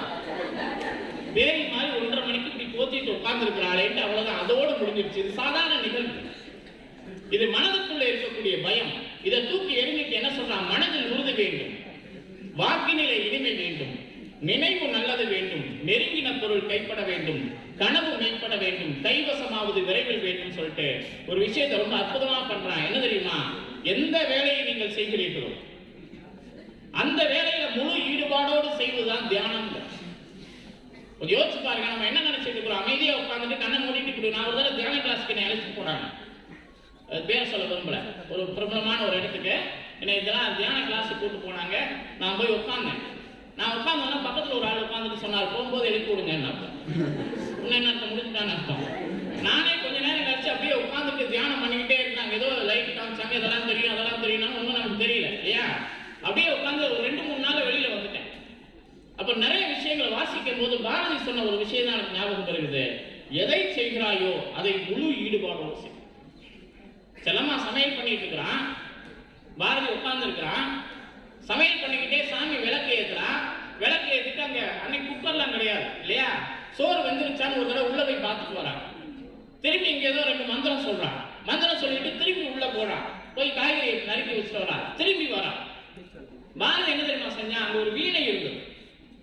இந்த வீணையை பாரதிக்கு நல்லா வாசிக்க தெரியும். ஆனா அன்னைக்குன்னு பார்த்து நம்மள மாதிரி வாசிச்சிருக்கிறான். என்னமோ போட்டு டக்கு டக்குன்னு தட்டி இருக்கிறான். தட்ட ஒண்ணு அந்த செல்லம்மா அங்கிருந்து வந்தா, ஏன் இப்படி பாடா படுத்துறீங்க, என்ன பிரச்சனை உங்களுக்குன்னு கேட்டுக்கிறான். அப்பதான் பாரதி சொன்னா, நீ என்ன பண்ணிட்டு இருக்கேன்னு கேட்டான். ஒண்ணு என்ன பண்ணணும், ஒழுங்கா சாமி கும்பிடணும், இல்லைன்னா சமையல் நல்லா செய்யணும். அங்க ஒரு காலையும் இங்க ஒரு காலையும் வச்சுட்டு உட்கார்ந்துருக்கியே, நான் அதே மாதிரிதான் இங்கேயும் செஞ்சுட்டு இருக்கிறேன். எனக்கு வீணை நன்றாக வாசிக்க தெரியும். அப்ப முழு ஈடுபாடோடு எதை நீங்கள் செய்கிறாரோ அதுதான் வேலைங்க. அந்த இடத்துல தான் அற்புதமா சொல்றாரு, நல்லது ஒரு வீணை செய்தே அதை நலம் கட பொழுதில் எருகதுண்டோ, சொல்லடி சிவசக்தி என்னை சுடர்மிகும் அறிவுடன் ஏன் படைத்தாய், வல்லமை தாராயோ இந்த மாநிலம் பயனுற வாழ்வதற்கே. அவன் வரையில எங்கேயாவது ஒரு இடத்துல கூட சுயநலமே இருக்காது. அதான் பாருங்க, பெரிதிலும் பெரிது கேளுமா. இந்த குழந்தை தான் அதை கேட்கும். குழந்தைய கடை கூட்டு போனோம்னா அவனுக்கு என்ன வேணும்னா அந்த அவ்வளவுதான் முடிஞ்சிருச்சு. அந்த கடையில எது பெருசா இருந்தாலும் தான் கேட்கும். சில குழந்தை கடையே கேட்கும், வந்துருங்க அப்படின்ட்டு. காரணம் என்னன்னா அப்படி ஒரு மனநிலை பாரதி கேட்கும். பாரதி என்ன கேட்கிறான், முதியவர்களுடைய அந்த முதிர்ச்சியான அறிவு, இளைஞர்களுடைய உற்சாகம், குழந்தைகளுடைய இதயம் கேட்க, இது எல்லாமே எனக்கு வேணுங்கிற பாரதி. அப்ப பராசக்திகிட்ட கூட பாரதி கேட்கறது என்ன, நான் அடிக்கடி சொல்லக்கூடியது, எப்போதுமே அவன் பயந்து போயெல்லாம் நிற்க மாட்டான். இவளுக்கு குழந்தைக்கு காய்ச்சல், செல்லம்மா பதறி போய்கிட்டு இருக்கிறா. பாரதி திரைப்படத்துல வரும் அந்த காட்சி. செல்லம்மா பதறி போயிட்டு இருக்கிறா, அவன் உள்ள வரான். பாரதி என்ன ஆச்சுன்னா, காய்ச்சல், வைத்தியரை வர வைக்கலையான்னு பெருசா கேட்கிறான். நீ எங்கேயா காசு கொடுத்த? காசு இல்ல, வைத்தியர் காசு கொடுத்தா தானே வர முடியும் போது இவருக்கு என்ன சேர்ந்தது அப்படின்னு நிக்கிறாரு. கொஞ்ச நேரம் கழிச்சு போறாரு, திரும்பி வைத்தியருக்கு எப்படியா அவன் தகவல் சொல்லி வைத்தியர் வந்து பார்த்துட்டு போயிட்டாரு. இவர் பராசக்தி முன்னாடி போய் நிற்கிறார். நின்றுட்டு சொல்றார், இப்படியே எனக்கு சாதாரண உப்பு மிளகா விஷயத்துக்கெல்லாம் என்னை வருத்தப்பட வச்சேன்னா நான் இனிமே உன்னை காண மாட்டேன் பராசக்தின்னா. அவர் சொல்லிட்டே இருக்கும்போது வைத்தியர் சரி பண்ணிட்டு போகும்போது சொல்லிட்டு போனாரு, பாரதியை நீ நாட்டை பார்த்துக்கொள், உங்கள் வீட்டை என் போன்றவர்கள் பார்த்துக் கொள்வார்கள், நீ பராசக்தியை பாடு, நான் உங்க வீட்டை நல்லா பார்த்துக்கிறேன், எந்த பிரச்சனையும் இல்லை, நிம்மதியாக இருன்னு சொல்லிட்டு அந்த வைத்தியர் போயிட்டார். இது கூட பெரிய விஷயம் இல்லை. நைட்டு, அது அன்னைக்கு நைட்டு திடீர்னு ஒரு 1:30 மணிக்கு திடீர்னு சத்தம் கேட்குது. செல்லம்மா முடிச்சு பார்க்கிறாரு, பாரதி ஒரு டேபிள்ல உட்கார்ந்துருக்கிறார், கையில பேனா உட்கார்ந்து எழுதிட்டு இருக்கிறார், கண்ணில் இருந்து தண்ணீர். இவருக்கு செல்லம்மாக்கு ஒரே பயம், என்னடா 1:30 மணிக்கு ஒரு மனுஷன் கண்ணீர் வரிசைக்கு என்னத்தையும் எழுதிட்டு இருக்காரு, ஒருவேளை நம்ம பிள்ளைக்கு காய்ச்சல் இருக்குது, அது குறித்து வருத்தப்பட்டுட்டு யாருக்காவது காசு வேணும்னு ஏதாவது எழுதுறாரோ அப்படின்னு சொல்லிட்டு பக்கத்துல போய், என்ன பாரதி என்ன பண்ணிட்டு இருக்கீங்கன்னு கேட்டா, இவர் சொல்ற பதில பாருங்க, பிஜி தீவிலே எங்கேயா, எங்கேயோ ஒரு இடத்துல இருக்குது, மேப்லயே கண்டுபிடிக்க முடியாது, பிஜி தீவிலே என் மக்கள், தமிழ் மக்கள் கைகளும் கால்களும் சோர்ந்து வலிக்கிறார். அந்த கரும்பு தோட்டத்துல அவங்க கையெல்லாம் காய்ச்சி போயிடுச்சு, அதற்கு ஒரு தீர்வு இல்லையா, அதற்கு ஒரு வழி இல்லையா, நான் பராசக்திட்ட வேண்டிட்டு இருக்கிறேன் பாரதி அழுதுகிட்டே சொன்னானா. அந்த அம்மாக்கு எப்படி இருக்கும்? காரணம் என்ன என்று சொன்னா, அவன் மகாகவி. நான் அடிக்கடி சொல்வேன், உங்களுக்காக சேர்த்தவைகள் எல்லாம் உங்களோடு மடிந்து போகும். நீ போட்டுக்கிற ட்ரெஸ் இல்லையா, நம்ம சாப்பிட்ற சாப்பாடு இல்லை, நம்ம கட்டப்போற வீடு, எவனாவது வந்து செத்தான வீட்டுக்குள்ள வச்சிருப்பாங்க, வீட்டுக்குள்ளே இருக்க மாட்டான், வெளியில செத்தா வாசலோட வச்சிருவான், அனுப்பிடுவான். இது எதுவுமே என்ன வராது, உங்களோடு வராது. ஊருக்காக நீங்கள் எதை சேர்த்து வைக்கிறீர்களோ அதுதான் இந்த உலகம் உள்ளவரை உங்களோடு இருக்கும். அதான் முக்கியம். மகாகவி அப்படிப்பட்டவர். அப்ப ஒவ்வொரு நிமிஷமும் யோசிக்கிறான். பசி இல்லையா, அவன் பசிக்காக பாடிய பாட்டு கொஞ்சம் கிடையாது. வயிற்றுக்கு சோறிடல் வேண்டும் இங்கு வாழும் மனிதருக்கெல்லாம். அதுதான் வளவாண்டிய வடிவங்கள் இல்லையா. வாடிய பயிரை கண்ட போதெல்லாம் வாடினேன் வள்ளலார் சொல்லும் பொழுது, எல்லா உயிர்களுக்கும் அன்பு செலுத்த வேண்டும் சொல்லும் பொழுது, நீங்க ஒண்ணுமே செய்ய வேணாம், ஒரே ஒரு பாடல் எடுத்துக்கோங்க, பாரதியுடைய பாப்பா பாடல். இந்த பாப்பாங்கிறது யார் என்று சொன்னா, பாரதியுடைய குழந்தை. 2வது குழந்தைக்கு பேர் சகுந்தலா. அந்த சகுந்தலா தான் இவன் பாப்பான்னு கூப்பிடுவான். அந்த குழந்தைக்கு எழுதி வச்ச பாட்டு தான் இன்னைக்கு ஊருக்குள்ள அத்தனை குழந்தைகளுக்குமான பாட்டா மாறி போச்சு. ஓடி விளையாடு பாப்பா, நீ ஓய்ந்திருக்கலாகாது பாப்பா, கூடி விளையாடு பாப்பா, ஒரு குழந்தையை வையாதே பாப்பான்னு வரிசையா பாடிட்டு வரும்போது உங்களுக்கு தெரியும், அதுல பறவைகளை பத்தி எல்லாம் சொல்லுவார். வண்டி இழுக்கும் நல்ல மாடு இல்லையா, கழுதை, நாய், எல்லாத்தையும் சொல்வாரு. சொல்லிட்டு பின்னாடி வரக்கூடிய ஒரு இடத்துல அதுதான் ரொம்ப முக்கியமான பாட்டு, இன்னைக்கு வரைக்கும் தேவைப்படக்கூடிய பாட்டு. என்ன தெரியுமா? பாதகம் செய்பவரை கண்டால் நீ பயம் கொள்ளல் ஆகாது பாப்பா, மோதி மிதித்து விடு பாப்பா, அவர் முகத்தில் உமிழ்ந்து விடு பாப்பா. எவ்வளவு உத்திரம், எவ்வளவு கோபம். இப்ப நம்ம யாராவது ரோட்ல சண்டை போட்டுருந்தா நீ போய் அடிச்சுட்டு வாடான்னு நம்ம அடிக்க மாட்டோம், ஓடி வந்துடுவோம். ஒரு குழந்தை ஒரு கையில, சின்ன குழந்தை 2 வயசு 3 வயசுல இருந்துச்சுன்னா இந்த பையனை கூட்டு போய் அந்த அவன் சத்தம் போட்டுருக்கான் பாரு, அவன் போய் அடிச்சுட்டு வாடான்னா அந்த குழந்தை வேகமா போய் ஒரு மிதி மிதிச்சு துப்பிட்டு வந்துடும். காரணம் என்னன்னா அந்த குழந்தைக்கு பயம் இருக்காது. அப்ப அந்த குழந்தைகள்கிட்ட இருந்து தன்னுடைய விஷயத்தை ஆரம்பிக்கிறான் மகாகவி பாரதி. ஒவ்வொரு வரியும் நான் அடிக்கடி சொல்வேன், சிலர் வரிகள் நல்லா எழுதியிருக்காங்க ஆனா அவன் வாழ்க்கை மோசமா இருக்கும். ஆனா பாரதி தான் வரிகளுக்கும் வாழ்க்கைக்கும் வித்தியாசம் இல்லாமல் வாழ்ந்தார். எட்டயபுரத்துல இவன் இருக்கிறான், அரசரோட இருக்கிறான், எவ்வளவு சந்தோஷமா இருந்திருக்கலாம். அவன் வாங்குற சம்பளம் எவ்வளவு தெரியுமா? எட்டயபுரத்துல இருக்கும்போது 100 ரூபாய். அப்ப ஒரு பவுன் தங்கம் எவ்வளவு தெரியுமா? வெறும் 6 ரூபாய். 100 ரூபாய் சம்பளம் வாங்குறான். இப்ப ஒரு பவுன் எவ்வளவு தெரியும் உங்களுக்கு? அப்ப அத மாதிரி மடங்கு போட்டு பார்த்துக்கோங்க, எவ்வளவு பெரிய சம்பளம் வாங்கிட்டு இருந்திருக்கான். அங்க இவனுக்கு என்ன வேணாலும் ஒரு வேலையும் கிடையாது, அரசனோட உட்கார்ந்துருக்கணும். அவன் சாப்பிடும் போது சாப்பிடணும், அவன் ஏதாவது கேட்டா இவன் ஜோக் சொல்லணும், இவ்வளவுதான் விஷயம். இருந்திருக்கலாம்ல. அந்த 100 ரூபாய் சம்பளத்தை அரசனோட மாறுபாட்டை தூக்கி எறிஞ்சிட்டு வரான் சேதுபதி பள்ளிக்கு. அந்த சேதுபதி பள்ளியில் அவன் வாங்கின சம்பளம் வெறும் 17 ரூபாய். அப்ப 100 ரூபாய் எங்க இருக்குது, 17 ரூபாய் எங்க இருக்குது? எதற்காக எல்லாம் தூக்கி எறிஞ்சிட்டு வரானா? அவனுக்கு தேவை என்னது? தன்மானத்தோடு இருக்கு. எப்போதெல்லாம் உங்களுக்கு சோர்வு தட்டுகிறதோ, நான் அடிக்கடி சொல்றதுதான், எப்போதெல்லாம் உங்களுக்கு சோர்வு தட்டுகிறதோ 2 விஷயத்தை படிக்கணும். 1 திருக்குறளை படிக்கணும், 2வது மகாகவியை படிக்கணும். மனதில் சஞ்சலம் ஏற்படும் போதெல்லாம் புதிய ஆர்டிஸ்டுடைய ஒரு தடவை வாசிப்பார். அது கூட ஒரு ஆர்டர் அழகா சொல்லியிருப்பான். எண்ணிய முடிதல் வேண்டும்பா, எண்ணிய முடிதல் வேண்டும்பா. அப்ப நம்ம நினைப்போம், அப்ப நினைச்சதெல்லாம் நடந்துட்டான். அந்த சின்ன வயசுல கூட ஒரு கதை படிச்சுப்போம். நான் தொட்டதெல்லாம் என்ன பண்ணும், தங்கமா மாறணும்னு ஒருத்தன் சொல்லிட்டு சாப்பாடு முதற்கொண்டு எல்லாமே தங்கமா மாறிடும், உன்னால திங்க முடியாது.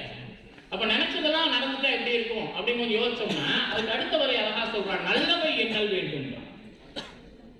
அதுக்கு அடுத்து திண்ணிய நெஞ்சம் வேண்டும், தெளிந்த நல்ல அறிவு வேண்டும் அப்படின்னு வரிசையா சொல்றான். இன்னொரு அர்த்தம் சொல்றான், நன்று கருது, நல்ல விஷயத்தை நினை.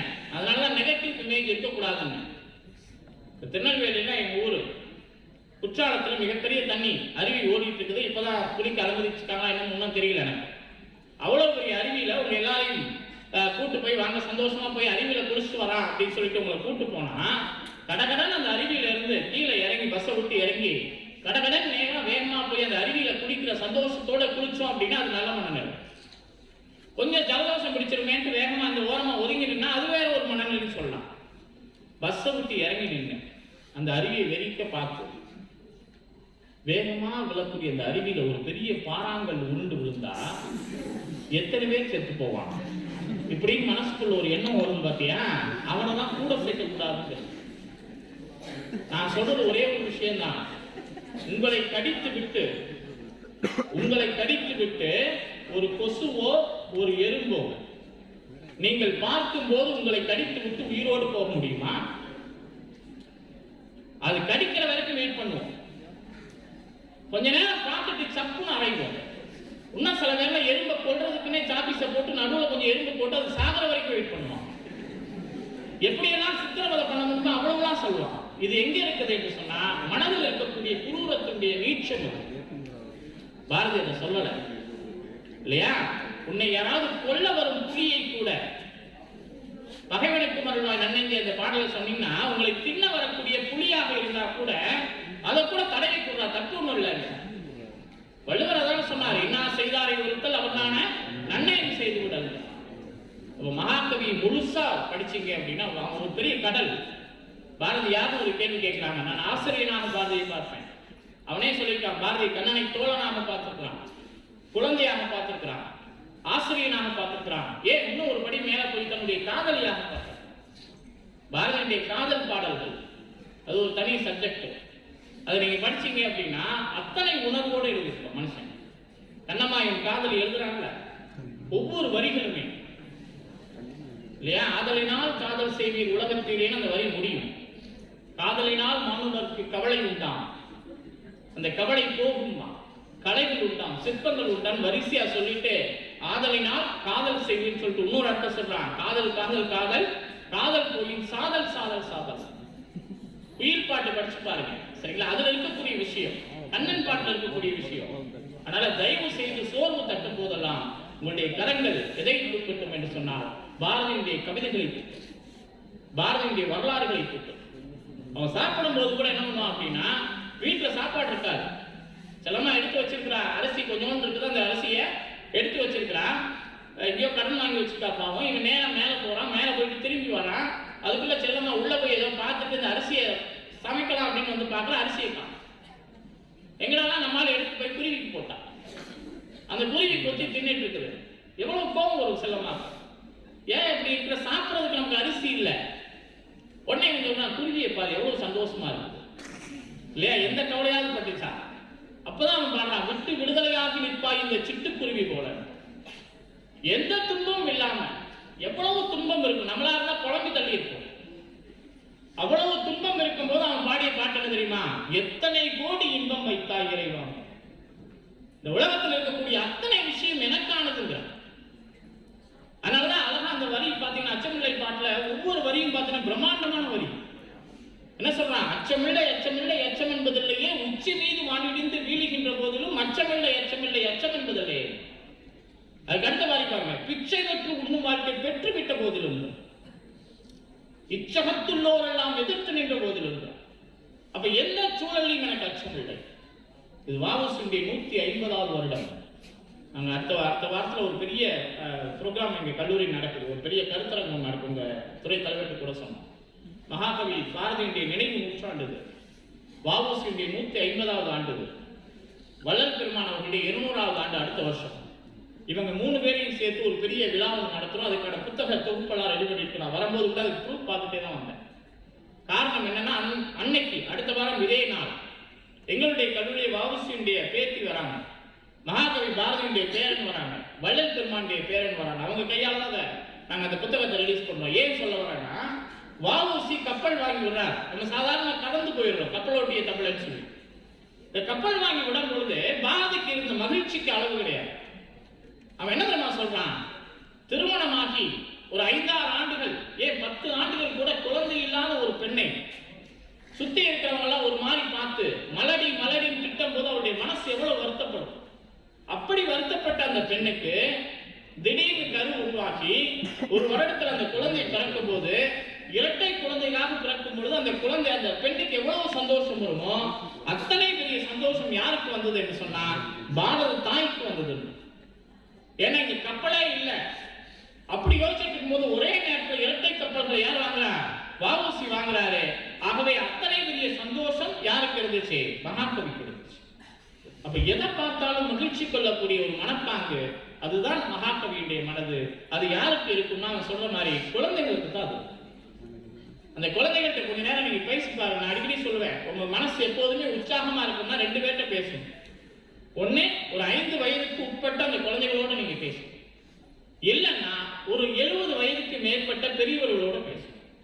இதுக்கு இடைப்பட்ட ஆள் கூட நீங்க பேசினாவே பிரச்சனை தான். அந்த இடையில இருக்கக்கூடிய அந்த குழந்தைகள்கிட்ட நீங்க பேசும்போது பாத்தீங்கன்னா அது எப்பவுமே மரியாதை இல்லாம தான் கூப்பிடும் இல்லையா. இப்ப நான் பாரதியில பேசும்போது என்னைக்காவது எந்த நிமிஷம் கூட நான் பாரதியான்னு சொல்ல மாட்டேன், பாரதி தான் சொல்லுவேன். அது கூட சில பேர் திருத்த முயற்சி பண்ணுவாங்க, அவருக்கு எவ்வளவு பெரிய மனுஷன் யாரா இருந்தாங்க. நம்ம கடவுளை என்னைக்காவது கடவுள் சார் இங்க வாங்கன்னு சொல்லிருக்குமா, டேய் முருகா வா என்னை காப்பாத்து இல்லையா. பெரும்பாலும் அப்பாக்களை கூட குழந்தைகளை அப்படிதான் கூப்பிடும். இந்த வேட்டைக்காரன் படம் வரும்போது எங்க வீட்டுக்கு சின்ன பையன், எங்க அத்தை பையன் ஒருத்தர் வந்திருக்கிறான். எங்க அப்பா அப்பதான் ஆபீஸ்ல இருந்து வெளில வராரு. அந்த ட்ரெய்லர் ரொம்ப ஃபேமஸான ஒரு ட்ரெய்லர். அதுல ஒரு வில்ல வந்து கத்துவான், வாடா அப்படின்னு கத்துவான். உடனே விஜய் வருவாப்ல. இங்க எங்க அப்பா வெளியில இருந்து கதவை திறந்து வரான். இந்த பையன் அந்த ட்ரெய்லர் காத்து விட்டு வெளில நின்றுட்டு கத்துறான். எங்க அப்பா பார்த்து வாடா அப்படின்னாரு. அவன் அழகா கதவை திறந்து போறான். காரணம் என்ன என்று சொன்னா, குழந்தைகளுக்குள்ள இருக்கக்கூடிய மனது பாரதிக்கு இருந்துச்சு. எதை பேசுவதாக இருந்தாலும் சரி ரொம்ப சந்தோஷமா பேசியிருக்கான். இந்த உலகமே எனக்கானது அப்படின்னு வாங்கியிருக்கிறான். கடைசி நிமிஷத்துல பாரதியுடைய இறப்பு நிகழக்கூடிய தருணம் செப்டம்பர் 11ஆம் தேதி இரவு. இன்னொரு விஷயத்தை நான் பாரதியில சொல்ல மறந்துற காரணம் என்ன அப்படின்னா, பாரதியுடைய எப்படி பயணிச்சுட்டு இருக்கிறேன்னு சொல்லும் பொழுது என்னுடைய திருமண தேதி ஆகஸ்ட் 27. அதே 27 தான் பாரதியுடைய திருமண தேதி. அதையெல்லாம் தாண்டி ஒரு சந்தோஷம் என்னன்னா, இந்த 2 வருடங்களுக்கு முன்னாடி எனக்கு ஒரு குழந்தை பிறந்தது. அவன் பேரை பாரதி தான் வச்சிருக்கிறேன். அவன் பிறந்த நாள் என்ன என்று சொன்னால் மகாகவியுடைய நினைவு நாள் செப்டம்பர் 12 தான் அந்த குழந்தை பிறந்தது.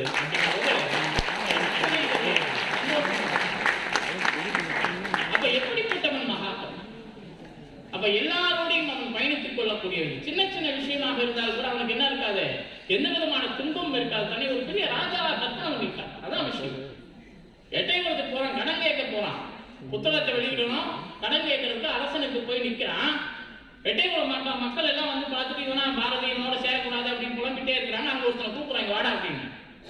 போய் ராஜாட்ட போய் சொல்லு பாரதி வந்திருக்கிறேன். உடனே இவன் ராஜாட்ட போய் சொல்லியிருக்கான் பாரதி வந்திருக்கான். ராஜா ரெடியா இருக்காரு. சரி வருவார், பாவம் ஏதோ கேட்க வரான், பரவாயில்ல கொடுத்து விடுவான், நம்ம பிள்ளை தானே அப்படின்ட்டு. ரொம்ப நேரம் ஆச்சு பாரதி வரல. அரண்மனையில இருந்து ஒரு ஆள் அனுப்பியிருக்கான், என்னாச்சுன்னு பார்த்துக்குவாங்க. அரண்மனையில இருந்து வந்திருக்கிறேன், ராஜா உங்களை வர சொன்னாருங்க. நான் இப்படிலாம் வரமாட்டேன், எனக்கு என்ன பண்ணணும், ஜதி பல்லக்கு கொண்டு வா, மேலாடி, நான் அது மேல ஏறி உட்காந்துன்னா ராஜா மாதிரி தான் அரண்மனைக்கு வருவேன்னா. இதை போய் நேரா ராஜாட்ட போட்டு கொடுத்தான். அதுக்கப்புறம் ராஜா கூப்பிட்டு அவன் திரும்பி வந்துட்டான். அப்ப யோசிச்சு பாருங்க, தன்னிலை தாழாத நிலை தான் பாரதி. நண்பர்கள்லாம் சேர்ந்து இப்போ எனக்கு கிஃப்ட் கொடுத்தாங்க இல்லையா, அந்த குழந்தைய ரொம்ப அழகா அந்த பென்சிலை வரைஞ்சி கொடுத்துருக்கேன். நண்பர்கள்லாம் சேர்ந்து பாரதிக்கு என்ன பண்ணியிருக்காங்க, பரிசு எடுப்பு விழா ஏதாவது செய்யணும், வறுமையில இருக்கிற ஏதாவது பண முடிப்பு கொடுக்கலாம்னு ஒரு விழா ஏற்பாடு பண்ணாங்க. இவன் ஒத்துக்கவே இல்லை. வேற வழி இல்லாம கடைசியில் அந்த விழாவில் வந்து நின்றுட்டான். அவன் என்ன சொல்லிட்டான், நான் வேணா கவிதைகள் பாடுறேன், அதுக்கு நீங்க பரிசு கொடுக்குற மாதிரி வேணா கொடுங்கன்னு சொல்லிட்டு இவன் கவிதையை பாடி முடிச்ச உடனே பரிசு கொடுக்கலான்ட்டு அந்த கிஃப்ட் கொடுக்குற மாதிரி பாரதிக்கு அந்த பொன் முடிப்பு எடுத்து நீட்டிருக்காங்க. பாரதி சொல்லிட்டானா, அதை நான் வாங்க மாட்டேன், டேபிள்ல வை, நான் எடுத்துக்கிறேன். வாங்குறதுக்கும் எடுப்பதற்கு என்ன அர்த்தம், வாங்கும் பொழுது என்னுடைய கைகள் தாழ்ந்து நிற்கும், என் கைகள் ஒருபோதும் தாழக்கூடாது. நான் எடுத்துக்கொள்ளும் பொழுது என் கைகள் உயரத்தில் இருக்கும். ஆகவே நான் எடுத்துக்கொள்கிறேன். எந்த நிலையில் கூட என்னுடைய கைகள் வரக்கூடாது, தாழ்ந்து விடக்கூடாது. இறப்பு நிமிடம், ஒரு 5 நிமிடத்தில் முடிச்சிடறேன். இறப்பு நிமிடம். அந்த இறப்பு நிமிடத்துல கடைசி நொடி பாரதிக்கு உடம்பு சரியில்லை. பக்கத்து வீட்டுல இருந்து ஒரு கிளவி வருது. வந்து பாரதியை எட்டி பார்த்துட்டு, பாரதி என்ன உடம்பு சரியில்லைன்னு சொன்னாங்களே, எல்லாருமே நின்றுட்டு இருக்கிறாங்களே, என்ன விஷயம் அப்படின்னு கேட்கும்போது, எதுக்கு, எனக்குலாம் ஒண்ணும் எல்லாம் சரியா இருக்கு, நேரம் எந்திரிச்சு கோட்டெல்லாம் மாட்டிக்கிட்டான். மாட்டிட்டு உட்கார்ந்துருக்கும் பொழுது அவன் கசாயம் மருந்தே சாப்பிட மாட்டான், அவ்வளவுதான் துறைன்னு எழுதியிருக்கான். அப்ப எல்லாரும் கொடுத்து பார்க்கறாங்க, சாப்பிடவே இல்லை. அந்த குழந்தை சகுந்தலா அவ போய் கொடுக்குறான், அப்பா கொஞ்சமா இந்த கஷாயத்தை கொடுங்கன்னு. அப்பவும் பாரதி என்ன சொல்றான், இதை மருந்தாக நான் நினைத்து குடிக்கவில்லை, என் குழந்தை பிரியப்பட்டு உணவு கொடுக்குறேன்னு சொல்லி நான் வேணா குடிச்சுக்கிறேன்னு குடிச்சிட்டார். குடிச்ச பிறகு உயிர் போகக்கூடிய தருவாயில கூட கையில பேப்பரையும் பேனாயும் வச்சுட்டு நம்மால் எழுதிட்டு இருக்காரு. என்ன எழுதுறாரு தெரியுமா, அது எங்க எழுதுறாரு, ஆப்கானிஸ்தான்ல அன்முல்லா கான் ஒரு மன்னன், அவன் பயங்கர கொடுமை செஞ்சுட்டு இருந்தான் அந்த காலத்துல. அன்னையில இருந்து இன்னைக்கு வரைக்கும் ஆப்கானிஸ்தான் பிரச்சனை தான். அவ்வளவு பெரிய கொடுமை செஞ்சுட்டு இருக்கிறான். அவன் கொடுமை தீர வழி என்னன்னு கேட்டு நம்மால் எழுதிட்டு இருக்கிறான். இறக்கும் தருவாயில் கூட தேசத்தை பற்றி, உலகத்தை பற்றி சிந்தித்தவன் மகாகவி. ஆகவே தயவு செய்து மாணவர்களே, உங்களுடைய அற்புதமான இந்த நிகழ்வுல நான் கேட்டுக்கொள்வதெல்லாம் ஒரே ஒரு விஷயம் தான். உங்களுடைய முதல்வர் சொல்லும் போதும் அதான் சொன்னார், முன்னாடியெல்லாம் நாட்டுக்கு ஒரு பாரதி தேவைன்னு சொல்லும் போது இன்னைக்கு வீட்டுக்கு ஒரு பாரதி தேவை அப்படின்னு சொன்ன அந்த விஷயம் உண்மையிலே எனக்கு மனசுல ரொம்ப சந்தோஷமா இருந்துச்சு.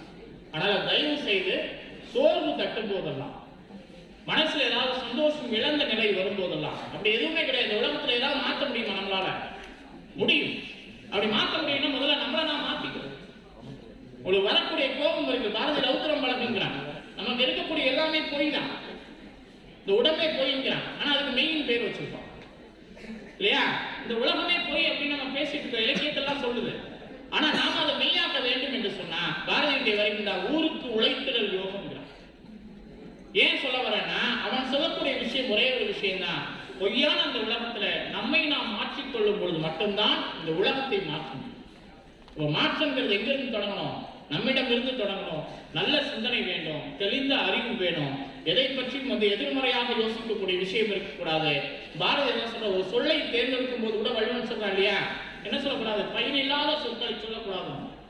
பாரதி ஒருபடி மேல போய் என்ன சொல்றான், சொல் ஒன்று வேண்டும், தேவ சக்திகளை என் உள்ளே நிலைவர செய்ய போகில் சொல் ஒன்று வேண்டும்.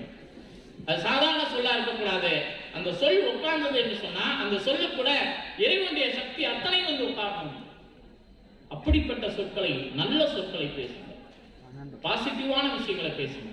நாளைக்கு எப்படி இருக்கேன்னு ரொம்ப சந்தோஷம். போன் எடுத்தா யாராவது கேட்டாங்கன்னா சந்தோஷமா இருக்குன்னு சொல்லி தான் பாருங்க இல்லையா, ரொம்ப மகிழ்ச்சியா இருக்கேன்டான்னு சொல்லி அந்த பக்கம் ரொம்ப சந்தோஷமா தெரியும். சில பேர் நான் போனை எடுத்த உடனே ஏதோ இருக்கேன்னா, இன்னும் சில பேர் இன்னும் இருக்கேன்னா, நான் வண்டியில போய் அவனை கொண்டுட்டு கூட வந்துடலாமான்னு தோணும். காரணம் என்ன என்று சொல்லும்போது, எடுக்கக்கூடிய விஷயங்களை, பேசக்கூடிய விஷயங்களை கொஞ்சம் மகிழ்ச்சியாக பேசி பாருங்கள். இந்த உலகம் இன்னமும் மகிழ்வாக இருக்கும் என்று சொல்லிக்கொண்டு கிட்டத்தட்ட நேரம் நெருங்கி கொண்டிருக்கிறது அப்படின்னு நினைக்கிறேன். அந்த வகையில் உங்கள் அத்தனை பேருக்கும் இந்த அற்புதமான வாய்ப்பை கேட்டுக்கொண்டிருந்த அத்தனை நல்ல உள்ளவர்களுக்கும்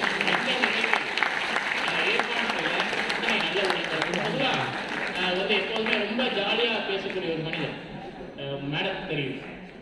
இவ்வளவு சீரியஸாக பேசுறதுக்கு காரணம் பாரதி தான், வேற ஒன்றும் கிடையாது இல்லையா. பாரதியை பேசும்போது இதனையும் தாண்டி நம்ம வந்து ஒன்றும் பண்ண முடியாது. அப்படிப்பட்ட அந்த மகாகவியை உங்கள் அத்தனை மகாகவிகளோடு சேர்ந்து நானும் வணங்கி இந்த வேலைகளை நிறைவு செய்து கொள்கிறேன். மீண்டும் உங்கள் அனைவருக்கும் நன்றி கூறி விடைபெற்றுக் கொள்வது பாரதியின் தி குழம்புகள் ஒருவர். நன்றி. நாங்கள் கண்டிராத பாரதியை மனக்கண்ணில் காட்சிப்படுத்தி பாரதியின் பிம்பத்தில் பீடு கஞ்சம் கூட்டி என் காதுகளுக்கு ஞானச்செருக்கை நிறைத்திட்ட உமக்கு எமது நன்றிகள் ஐயா. அடுத்த நிகழ்வாக பாரதி விழாவினையொட்டி நடத்தப்பட்ட கலை இலக்கிய போட்டிகளில் வெற்றி பெற்ற எமது மாணவ நண்பர்கள் தங்களது படைப்புகளை மேடையேற்றுகின்றனர். முதலாவதாக பேச்சு போட்டியில் வென்ற அனுகீர்த்தனா தமது உரையை நல்குகிறார்.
எனக்குள் இருந்தது ஒரு கேள்வி.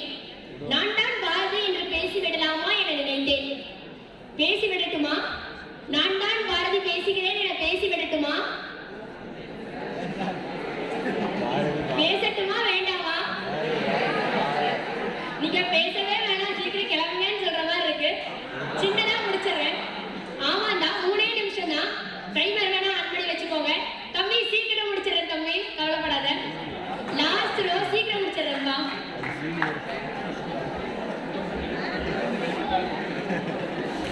நான் தமிழையும் பாரதியையும் பற்றி பேச வந்துள்ளேன்.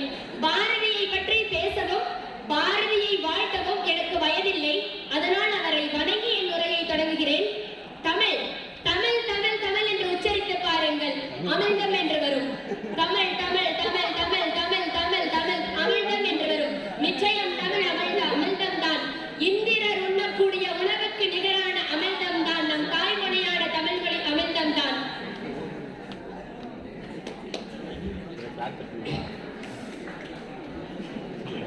பாரதி கண்ட கனவு, இந்நாடு எப்படியாவது விடுதலை பெற்றுவிட வேண்டும், இந்நாட்டில் உள்ள பெண்கள் எப்படியாவது விடுதலை பெற்றுவிட வேண்டும் என நினைத்தார். நிச்சயம் சொல்வேன், இந்நாடு பெண்கிடர்களை அடைந்துவிட்டது. ஏனென்றால் இந்த அவையில் 4 பெண்மணிகள் பாரதியின் வேடம் அடைந்திருக்கிறோம். ஒரே ஒரு ஆண்மகன், மீண்டும் கூறுகிறேன், 4 பெண்மணிகள் பாரதி வேடம். ஒரே ஒரு ஆண்மகன். பாவம், சற்று பரிதாபமாகத்தான் இருக்கிறது. 4 பெண்மணிகள் அமர்ந்திருக்கிறோம், ஒரே ஒரு ஆண்மகன். வந்ததிலிருந்து முகத்தை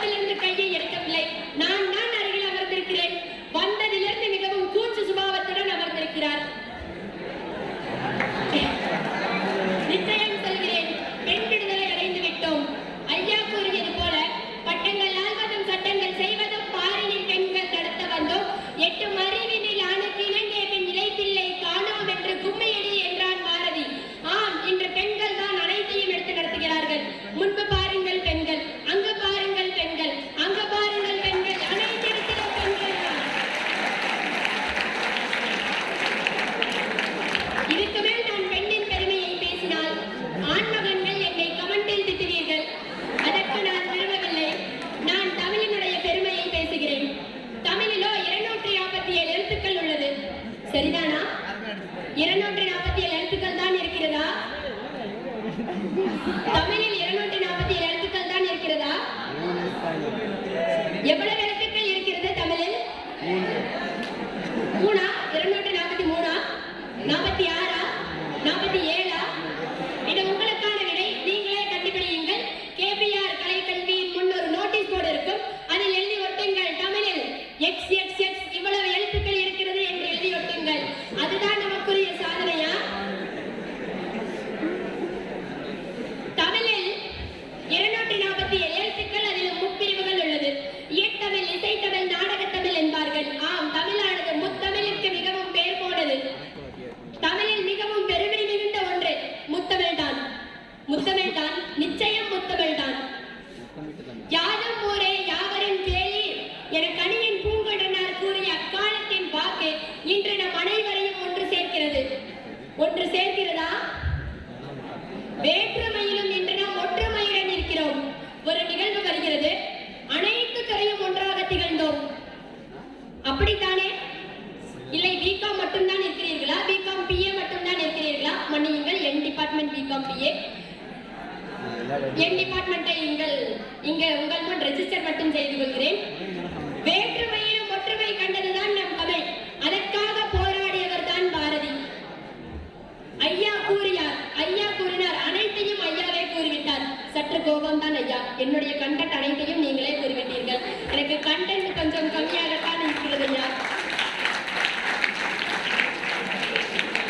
நான் இப்பொழுது என்ன பேசினாலும் அனைத்து மாணவர்களுடைய மைண்ட் செட் ஒன்றுதான். நீ என்ன வேணாலும் பேசு, ஐயா பேசிட்டாரு, ரிப்பீட். நீ என்ன வேணாலும் பேசு, ஐயா பேசிட்டாரு, ரிப்பீட். நீ என்ன வேணாலும் பேசு, ஐயா பேசிட்டாரு, ரிப்பீட். இதுதான் உங்களுடைய மைண்ட் வாய்ஸாக இருக்கும் என நினைக்கிறேன். அதனால் தமிழனுடைய பெருமையை மட்டும் உங்கள் முன் சமர்ப்பித்து என் உரையை சீக்கிரம் முடித்துக் கொள்வேன்.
முதலாவதாக பேச்சு போட்டி. அனு கீர்த்தனா ஃபர்ஸ்ட் பிகாம் பிஏ முதலாம் இடம்.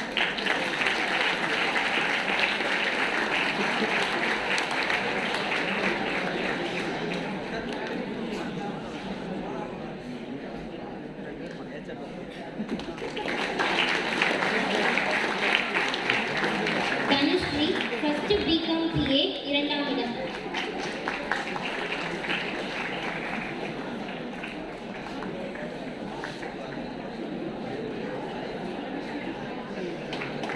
நிரஞ்சனி ஃபர்ஸ்ட் பிஎஸ்சி சிஎஸ்பிஏ மூன்றாம் இடம்.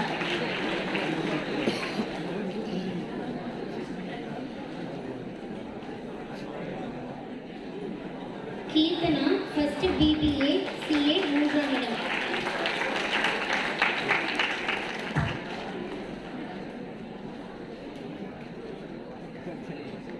அடுத்ததாக கவிதை போட்டி.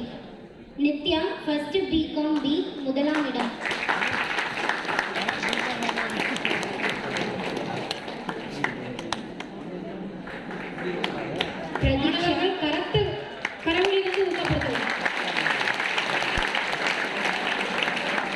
Pratiksha first BCom BA B இரண்டாம் இடம்.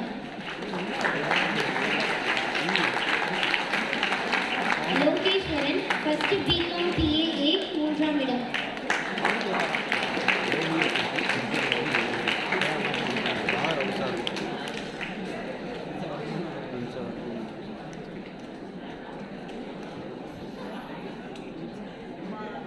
ஓவிய போட்டி.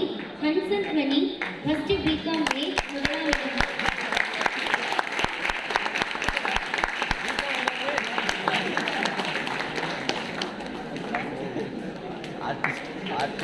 அமலா ஃபர்ஸ்ட் பிஎஸ்சி சிஎஸ் இரண்டாம் இடம்.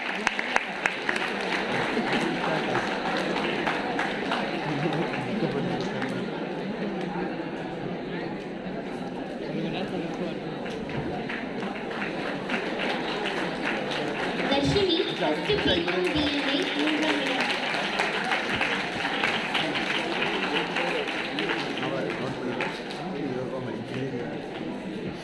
சுப்ரபா ஃபர்ஸ்ட் பிபிஏ மூன்றாம் இடம்.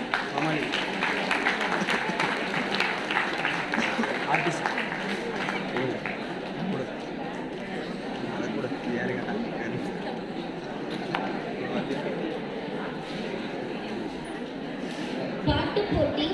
அருந்ததி ஃபர்ஸ்ட் பிஎஸ்சி சிஎஸ் முதலாம் இடம்.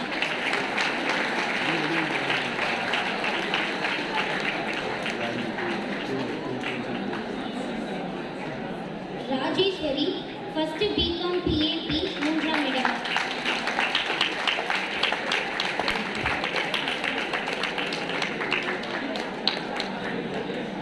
நாடக போட்டி. Vigneswari Guru Prasad first BCom BA.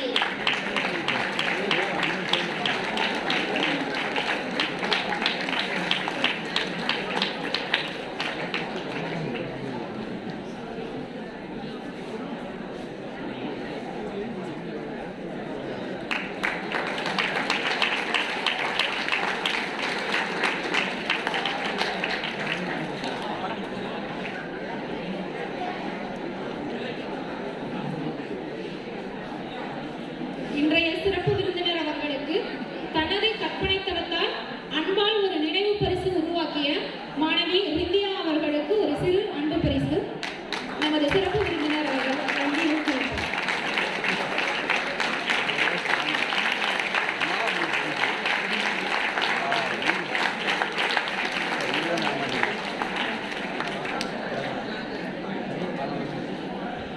இவ்விழாவின் ஒருங்கிணைப்பாளர் தமிழ்துறை உதவி பேராசிரியர் முனைவர் அனுராதா அம்மா அவர்களை அன்போடு அழைக்கிறோம்.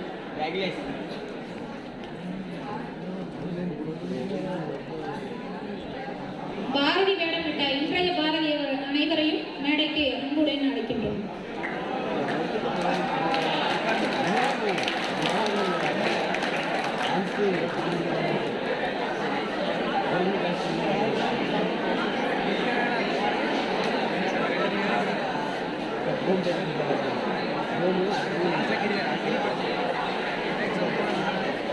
மறந்துடு அடிச்சு எம்பெழுதிக்க அடிச்சு எம்பெழுதிக்க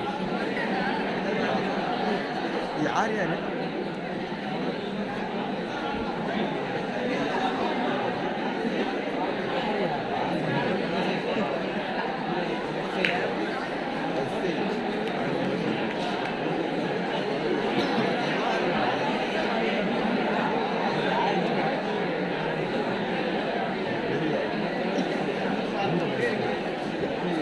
இவ்விழாவின் ஒருங்கிணைப்பாளர் தமிழ்துறையின் உதவி பேராசிரியர் முனைவர் அனுராதா மா அவர்களை அன்போடு அழைக்கிறேன்.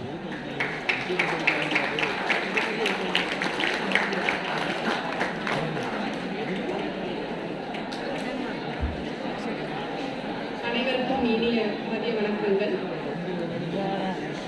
செந்தமிழே நறுந்தேனே அமுதே செயலில் மூச்சினை உனக்களித்தேனே நீ நைந்தாயெனில் நைந்து போகும் என் வாழ்வு நன்னிலை உனக்கெனில் எனக்கும் தானே. செம்மொழி பதம் வணங்கி அவையில் வீற்றிருக்கக்கூடிய அனைவருக்கும் மதிய வணக்கங்களை தெரிவித்துக் கொண்டு நல்லதொரு நன்றி உரைக்க உங்கள் முன். எம் பகுத்தறிவிற்கு பாறை வகுத்த பகலவன், எம் பெண்மைக்கு புகழ் சேர்த்த புதியவன், எம் கவிகளுக்கு என்றுமே முதலவனாம். யானை மிதித்த சிங்கம், ஆம் யானை மிதித்த சிங்கம் மகாகவி பாரதியாரின் பிறந்த நாளை முன்னிட்டு கொண்டாடப்பட்ட இந்நிகழ்விற்கு ஆக்கமும் ஊக்கமும் நல்கிய கேபிஆர் குடும்பங்களின் தலைவர் டாக்டர் கே.பி. ராமசாமி ஐயா அவர்களுக்கு எமது தமிழ்துறையின் சார்பாக நன்றிகளை குறித்தாக்கிக் கொள்கிறோம்.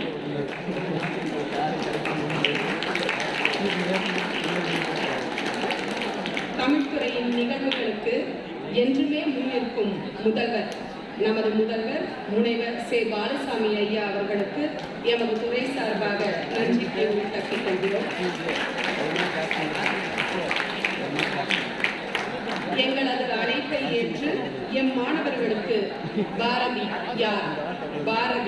யார் என்னும் வினாவிற்கு விரிவானதொரு சிறப்புரையை நல்கிய எமது சகோதரர் சங்கரராமன் ஐயா அவர்களுக்கு எமது தமிழ்துறை சார்பாக வைணவ மக்கள் சார்பாக நன்றிகளை தெரிவித்துள்ளோம்.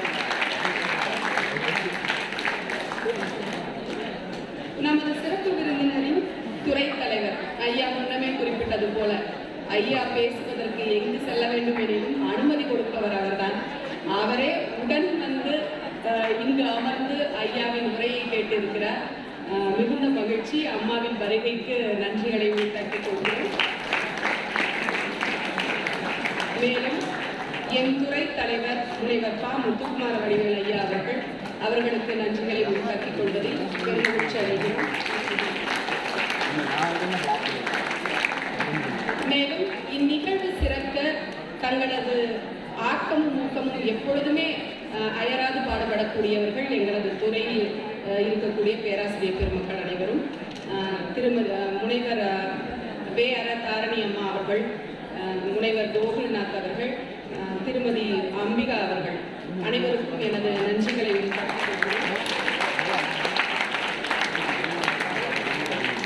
பாரதி கூறினார், ஒளிபடைத்த கண்ணினாய் வா வா வா என்ற இன்றைக்கு இந்த ஒளியையும் ஒளியையும் தந்தவர் நமது பிரபாகரன் ஐயா மற்றும் சுரேஷ் ஐயா அவர்களுக்கு இந்த தருணத்தில் நன்றிகளை உரித்தாக்கிக் கொள்வதில் பெருமகிழ்ச்சி அடைகிறது. மேலும் பக்தி விழா போட்டிகள் வெற்றி பெற்ற மாணவர்களுக்கும் பங்கு பெற்ற மாணவர்களுக்கும் எங்கள் சார்பாக நன்றிகளை தெரிவித்துக் கொள்கிறோம். இவ்வினிய நிகழ்விற்கு நாயகர்களாய் வீற்றிருக்கக்கூடியவர்கள் நீங்கள் தான் மாணவ கண்மணிகள். உங்கள் அனைவரையும் இந்த தருணத்தில் நல்ல ஒரு அமைதியையும் அழகான ஒரு சூழலையும் ஏற்படுத்திக் கொள்வதற்காக நன்றிகளை கூறிக்கொள்கிறோம். மேலும் இவ்விழா சிறக்க உதவிய அனைத்து நல்லுறவுகளுக்கும் நன்றி கூறி நன்றி நவிழ நல்லதொரு வாய்ப்பை ஏற்படுத்தியதற்காக நன்றிகளை தெரிவித்துக் கொண்டு விடைபெறுகிறேன். நன்றி. நன்றி அம்மா. விழாவின் நிறைவாக நாட்டுப்பண்.